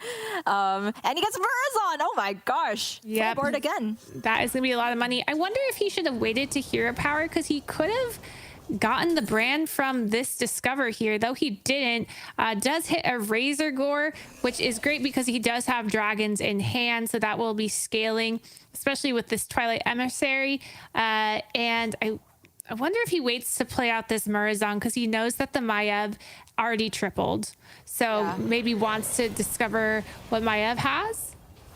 True. I mean, it's a greedy line, but again, the damage cap is still intact here, so I think it's completely viable. And we have talked about trying to grief Be Nice in particular, but the other way to grief Be Nice is just by playing as hard for first as you can, because Be Nice, anything less than a first will not get him the victory. The points essentially don't matter for him. Either it's first or nothing. So if there's another player that is more likely hitting their power spike early and in a better position to hit first, that is, in a way, still going to be awful for Be Nice and good for everyone else. A tie, which is excellent for both of these players. Not taking damage. We see Be Nice going down to 29th health, not in the danger zone yet. But this Murazon could be interesting because of the Razor Gores on the other, or not the Razor Gores, sorry, the Mithrax on the other side. If he gets a pair of them, he could triple with his hero power. It's one, not great, but has the opportunity to level, which he takes because he is in such a strong position. And we want to point out that Ken is in the danger zone, 14 health, meaning he can go out this round.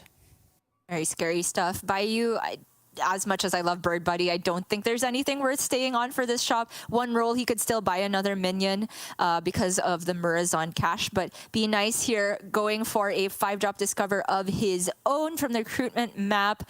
Bran is available. Murloc's on board. He's on 6. He's the first one. Oh my gosh! This is huge.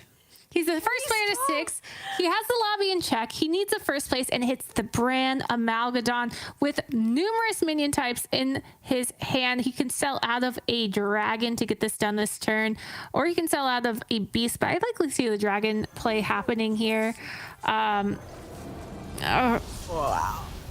I'm still trying to process this. Okay, no poison. It's not a perfect Amalgadon, but he's still so strong. He can fix it. There are no mechs, so couldn't fix that. But we see over here, Hoff has hero powered a Hogger, and Hoff playing over in China is going to be cross server playing APM Pirates. I'm very excited to see how this goes down. Hopefully the server is not too big of an issue and he can just attack with those pirates. On the other side, we have what's her name? Captain Hook. Hooktusk. Oh my gosh, I thought you said Tess. My brain just farted so hard there. That's okay. I was like, what is happening? Yeah, Kurt over there with Captain Hooktusk, also having a pirate game, but no Hogger so far. Oh man, he did freeze the Salty Looter in the shop, I believe, so he can get a lot of scaling going with the Hogger. Needs to get out of these Murlocs soon. Hopefully for his sake can find a triple before he has to get rid of this pair. But the Golden Buddy is also going to get him another 5-drop. No additional Hogger, so he's not truly infinite yet, but we shall see how this plays out. Every pirate essentially free because it costs 3, but you regenerate 2 and can sell it for 1 again. Double looter, more pirates, a lot of tempo available, but we do have Bobofat also now down to 2 health. Be Nice still above the danger zone, and the only player on tier 6 with a Bran. He could just be giving us all a very short work day, Slissa.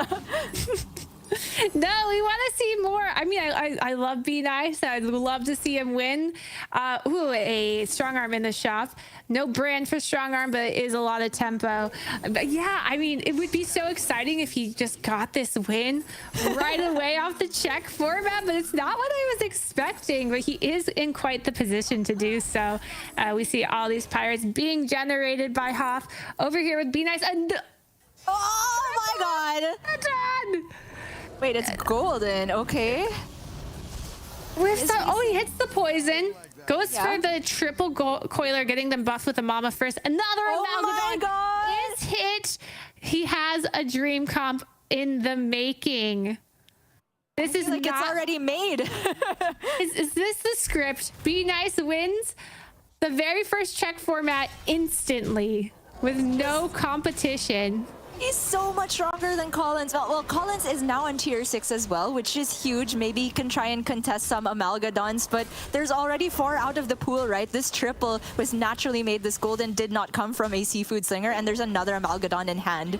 So first to Amalgadons has a huge advantage. Collins will not die nor take too much damage because the cap is still intact here, but I thought he was the best hope to try and get first place other than Be Nice, but it looks like Be Nice is just running away with it. And Boba Fett has died. Yes, Boba Fett is out, meaning anyone can die in these next few turns, and Be Nice could be the one to kill them because he can do mass damage being on tier 6. We see he's about to face Bayou, who is playing the golden Bran and is on tier 6, so can find some Amalgadons. Right now, he just has a ton of stats, but that is not enough, and he doesn't have any gold left either. So this is not looking too great for Bayou. Even though he had the great setup, he could be able to still hold on to with his 26 health. He's not too far down. Over here with Kurt, though, he is on Captain Hooktusk. Still no Hogger, but is getting to face the Ghost this turn. Has the opportunity to hero power a 6-drop to try to find Hogger. Instead goes for the 1-drop, probably for economy purposes, making it cheaper to level, which we see so many people on tier 6 now. He probably has that on his mind a bit. Is right, but who can contest the Amalgadons? Like, people can get poison for themselves and they can pick up Prestor to take off Divine Shields, but in terms of outscaling, it just feels very unlikely that anyone can get there faster than Be Nice at the moment. There needs to be some miracles, maybe like a gas coiler comp catching him off guard now that the damage cap is gone. Like Be Nice, if he gets complacent, there's a chance he just dies out of nowhere, but it feels very unlikely. He was so strong last turn. He had a full turn this turn with a Bran, and now there is the other Amalgadon. There's money on board. There is a Sephon, and Bayou's expression says it. Wait, this is the guy that has the lobby in check, and he's this strong? Yep, gets the poison just in time on the correct Murloc. The Sephon not going to be able to get any. And will minions die? It looks like there's just so much damage on the other side of the board. It's very dead. He's just dead. Very dead. 3 overkill. Be Nice starting to just knock him out one after another. On his way to win the first Lobby Legends if he can secure a first place. Meanwhile, Ken holding on from Ticketus. He was the first one in the danger zone, but has not died yet. Playing a Ground Shaker Flat Tusk comp with a double cleave. He is next in line to try to defeat Be Nice. But oh God, I worry. I think we need a miracle. I think we need a miracle. Listen, the name of this tournament is Lobby Legends Raid Leaders. I thought it was that and not Lobby Legends Raid Boss, which is exactly what Be Nice is at the moment. He's just like the old Diablo, being the Grim Reaper, taking everyone down one by one. Ken is going to make a valiant effort. Like, Cleaves, if they were big enough, was one of the ways to potentially still beat the Amalgadons that have poison from Be Nice, but these are nowhere near big enough. And he also has the taunts to play around Cleave. I just feel like Be Nice is a few fights away from taking this whole thing down as early as game 5. I can't believe it. I'm in shock. I'm sitting here just like, is it happening? And I think it is. I mean, maybe I shouldn't call it too early, but Kurt over here with the Exodia comp, he has a Tony, so he is looking to golden his Elizas. He might be putting in a Baron here, which is a great play to get extra scallywags. He doesn't need to create space. If you guys have seen people play this comp before, you'll see that they'll have only 6 minions in. You only need to do that if you have a Khadgar, because you need to create space for extra scallywags. Baron is not the same thing, and we're going to see if Ken can defeat Be Nice and deal some damage. There's now 5 Amalgadons. That is a lot of Amalgadons. Okay. And one hoping to get poison. Another one goes There down. it goes. Care of Be Nice. I mean, if anything, he's earning the first place all by himself, right? He's killing everyone. But I'm really glad that we got to see Kurt's board, because I feel like he's the one last ray of hope for this lobby and everybody else to try and take down Be Nice. Because if the stats on the Amalgadons are not huge and they're all taunted, right? Enough Scally comp, if you have Golden Eliza, Golden Khadgar, and a Baron, that can still potentially beat this. Like, they can go through Divine Shields pinged off with the first few Scallies, enough attack there can get there and beat it. But Kurt is running out of time to put together the pieces. Meanwhile, Collins, we haven't checked in with him for a while. He has Golden Brand again, and he's on tier 6, but he's only finding an Amalgadon now. I was going to say he's playing the Caligos Beast Stream again. Our favorite comp. Yeah, our first Amalgadon now. And coming to Collins, getting some reborn. He might want to consider reborning the Gas Coiler for more scam potential. Could get some Begurgles out of it to get more poison. Another Seafood Slinger into hand. Has one roll to try to hit something from it, or can just go for this Selfless Hero in the shop. Yeah. What do you think about the choice to reborn the Goldren over the Gas Coiler? I really think the Gas Coiler might be correct because of possible Begurgles coming from it. Just like way more minions to try to defeat like the plants that might come from the Amalgadons, all the potential scams. I just don't think the stats are worth it here when it's only buffing 2 minions. Right. But he can still buy this Selfless here to be slightly stronger if he's reading poisons here. I mean, Amalgadon with Murloc usually will just read Murloc, and that would imply poison. I don't feel that the Caligos is particularly threatening, but Collins is even less greedy than that. He sells out of Bran and does play the Selfless here. Is this going to be enough, though? My instincts say no, but it's not. I dream it will. It's non-zero, right? There's a Gas Coiler, so scams can happen, but now there's a Pyro's Mana as well. Oh my gosh. Yes. Collins shaking his head, seeing the defeat to the board on the other side, but we have a lot of poison Murlocs over here, plus a Divine Shield. If it hits correctly, which it doesn't hit the plant, which was a scary thing.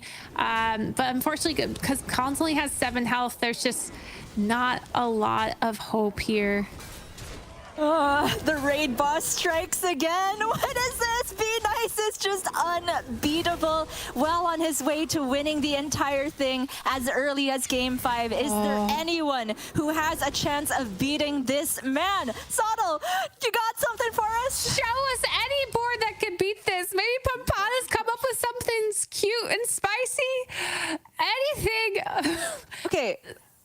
This could be it. Right.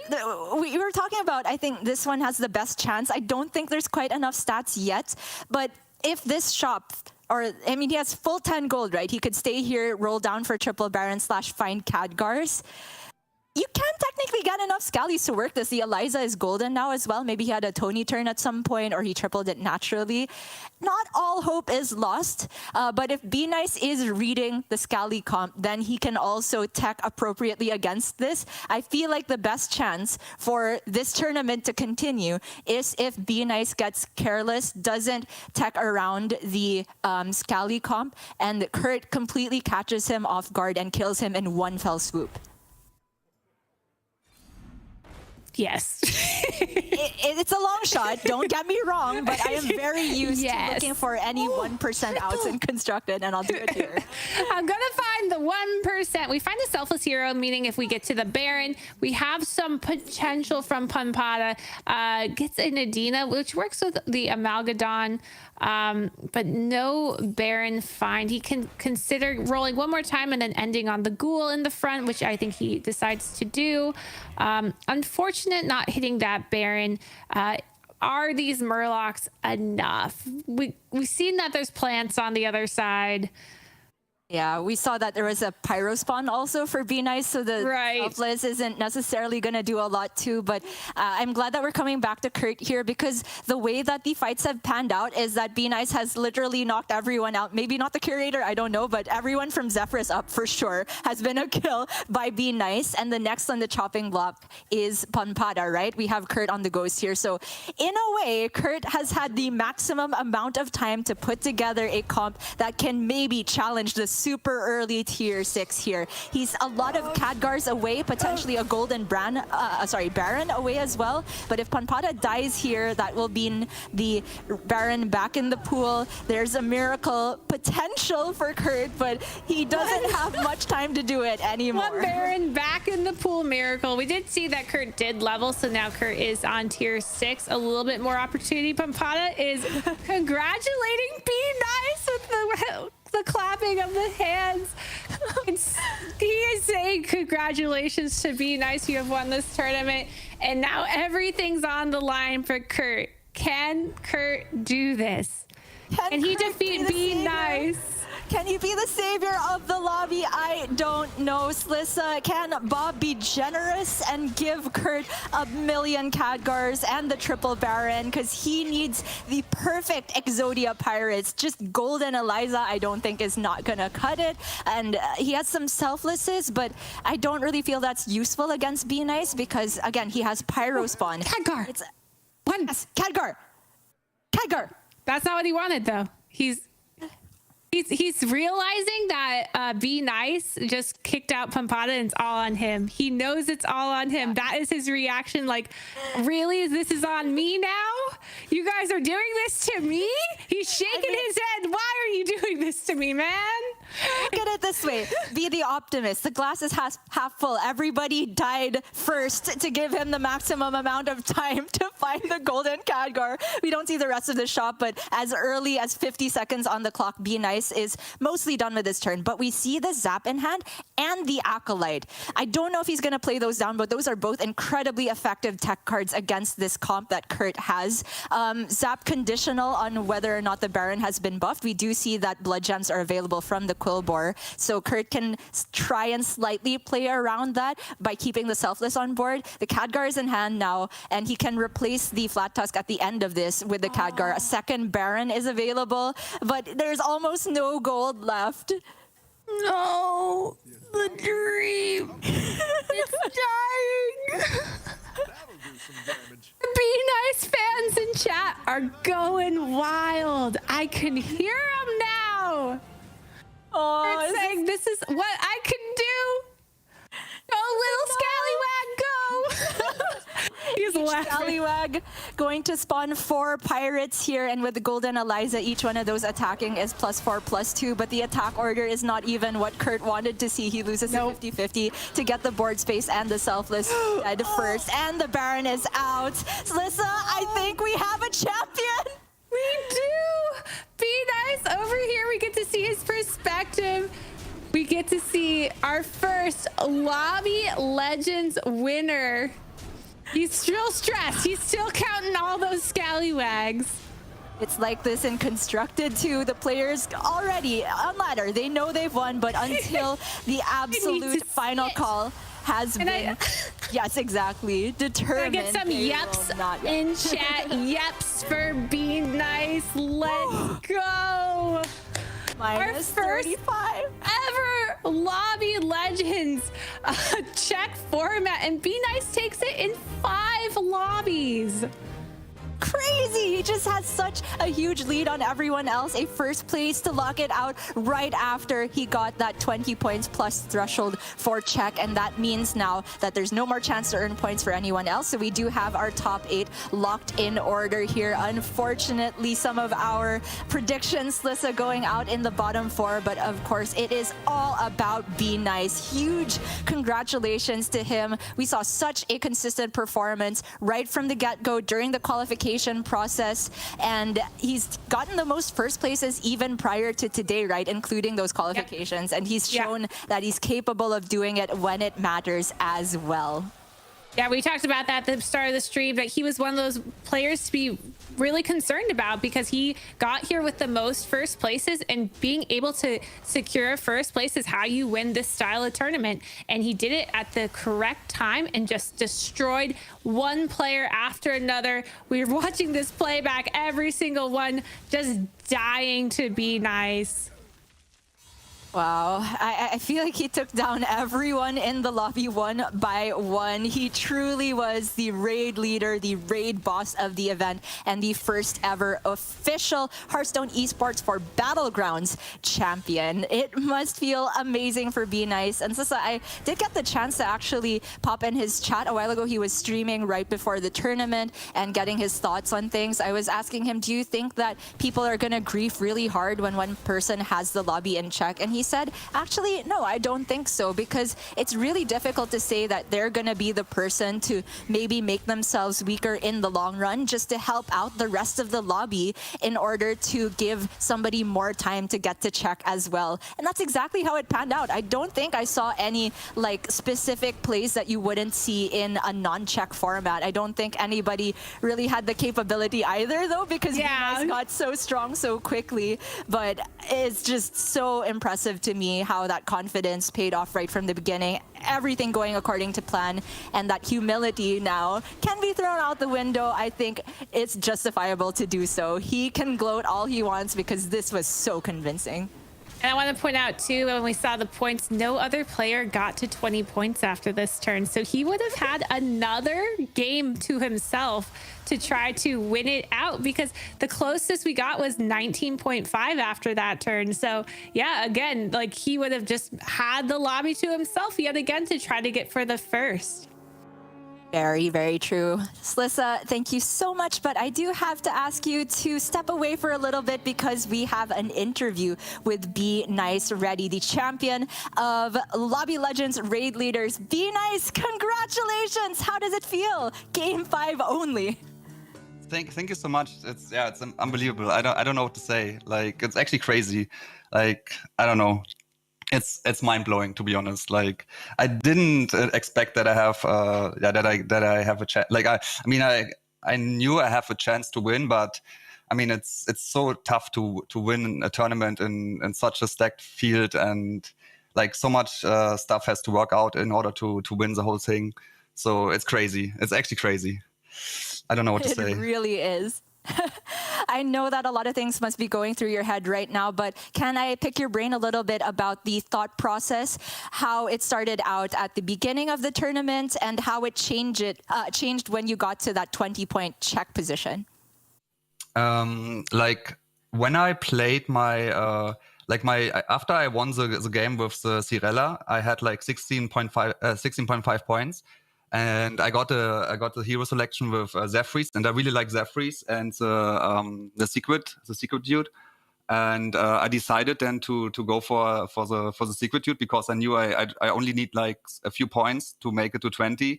So I was like, okay, it's a little bit more safe to get a top 4 with that character than going for Zephyrs. And it worked out. And over the entire tournament, it was just step by step, to be honest. Like, I just played game by game, and I was trying my best, try to squeeze in every stat I can, every advantage I have somehow, and it worked out really well. And my last game, that was really intense, to be honest, because I had like 2 lines.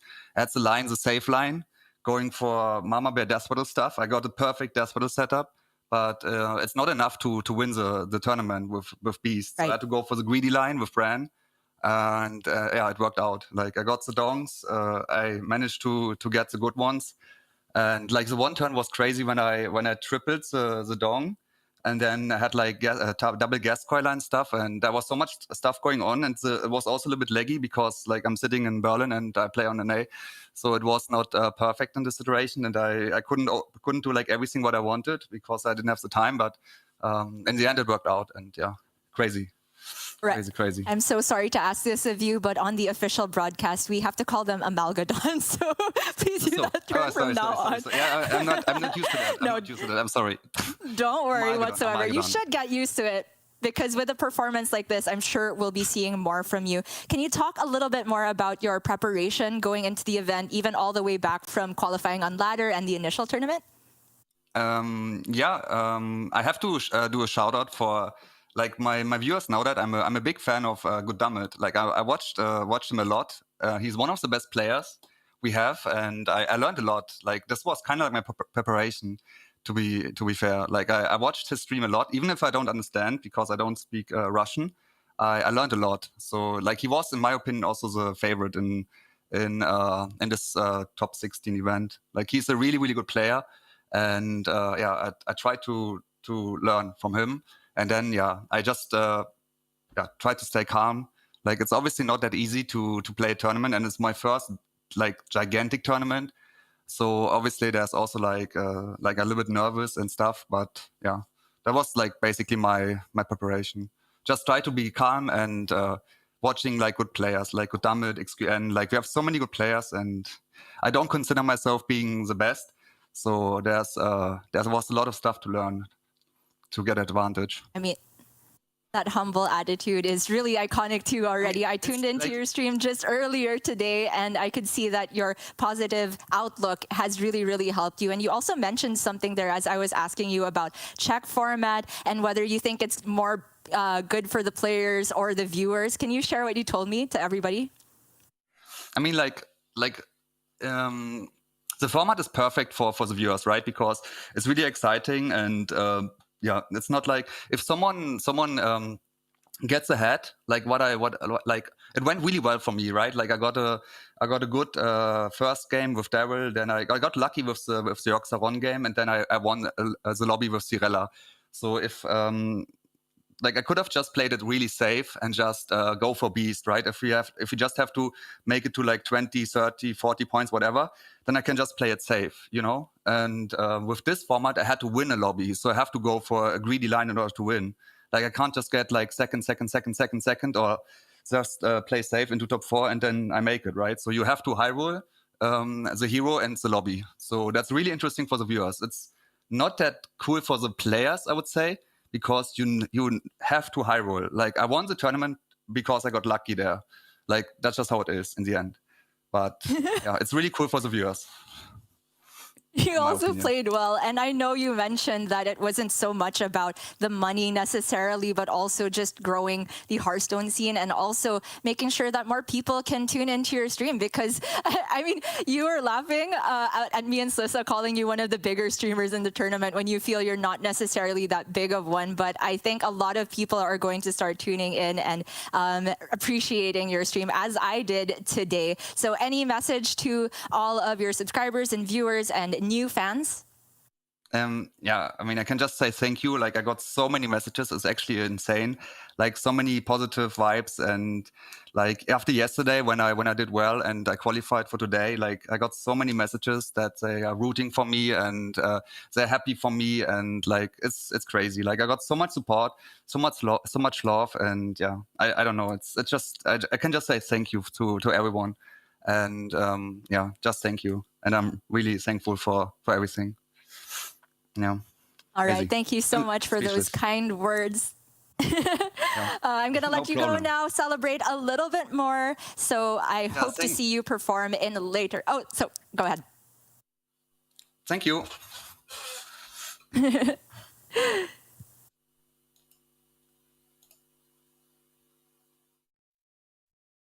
And Slissa, I'm not great at interviews. I couldn't tell when he was trying to say something more or if I was supposed to keep going. You did great. And he did great too. It was a beautiful interview. Absolutely. I just haven't seen that dominant of a performance in any game mode for quite some time. Slissa, the event is over much quicker than anyone of us thought. And any reactions here? I'm still honestly processing it. I don't want to leave the casting booth. I'm here forever. No, I'm just kidding. No, this was such a great event. I think the check format was so exciting, and I think the audience can agree. It was shocking to see it go by so fast. I was ready to sit here all day. You know, I was prepared, but I guess now I'm just going to have to go jump in my pool because I'm I got time to go have a pool day, I guess. But yeah, I think we have a lot more to come from Lobby Legends. This is just the first of many events. Keep in mind, we just had the cutoff for the next event coming up, the March month. At the end of March, we had cutoffs for the top 16s of every single region, and they are going to be having their qualifiers soon. And our next Lobby Legends will be happening in May. So make sure if you enjoyed this event that you are following Play Hearthstone and all of our community so you can watch our next Lobby Legends event. That is right. Our next Lobby Legends in May, that qualification period has closed, but there is an ongoing qualification as well for the third Lobby Legends to be held later on the year. And the dream begins with finishing top 16 on any of the 3 servers. Just as Be Nice did, you can also live the dream and compete to become a Lobby Legend. So I would like to thank everybody for tuning in to this event, especially our co-streamers as well, who have poured their time and effort into sharing their perspectives and making sure that we can bring Battlegrounds action to as many people as possible. Slissa, thank you so much for joining me on the broadcast. Thank you to our production crew and everybody working behind the scenes. It has been an incredible event and a great honor to cast the debut official esports event for Hearthstone Battlegrounds. Thank you so much, everybody. Have a good day, and remember, tune in to the next Lobby Legends as well.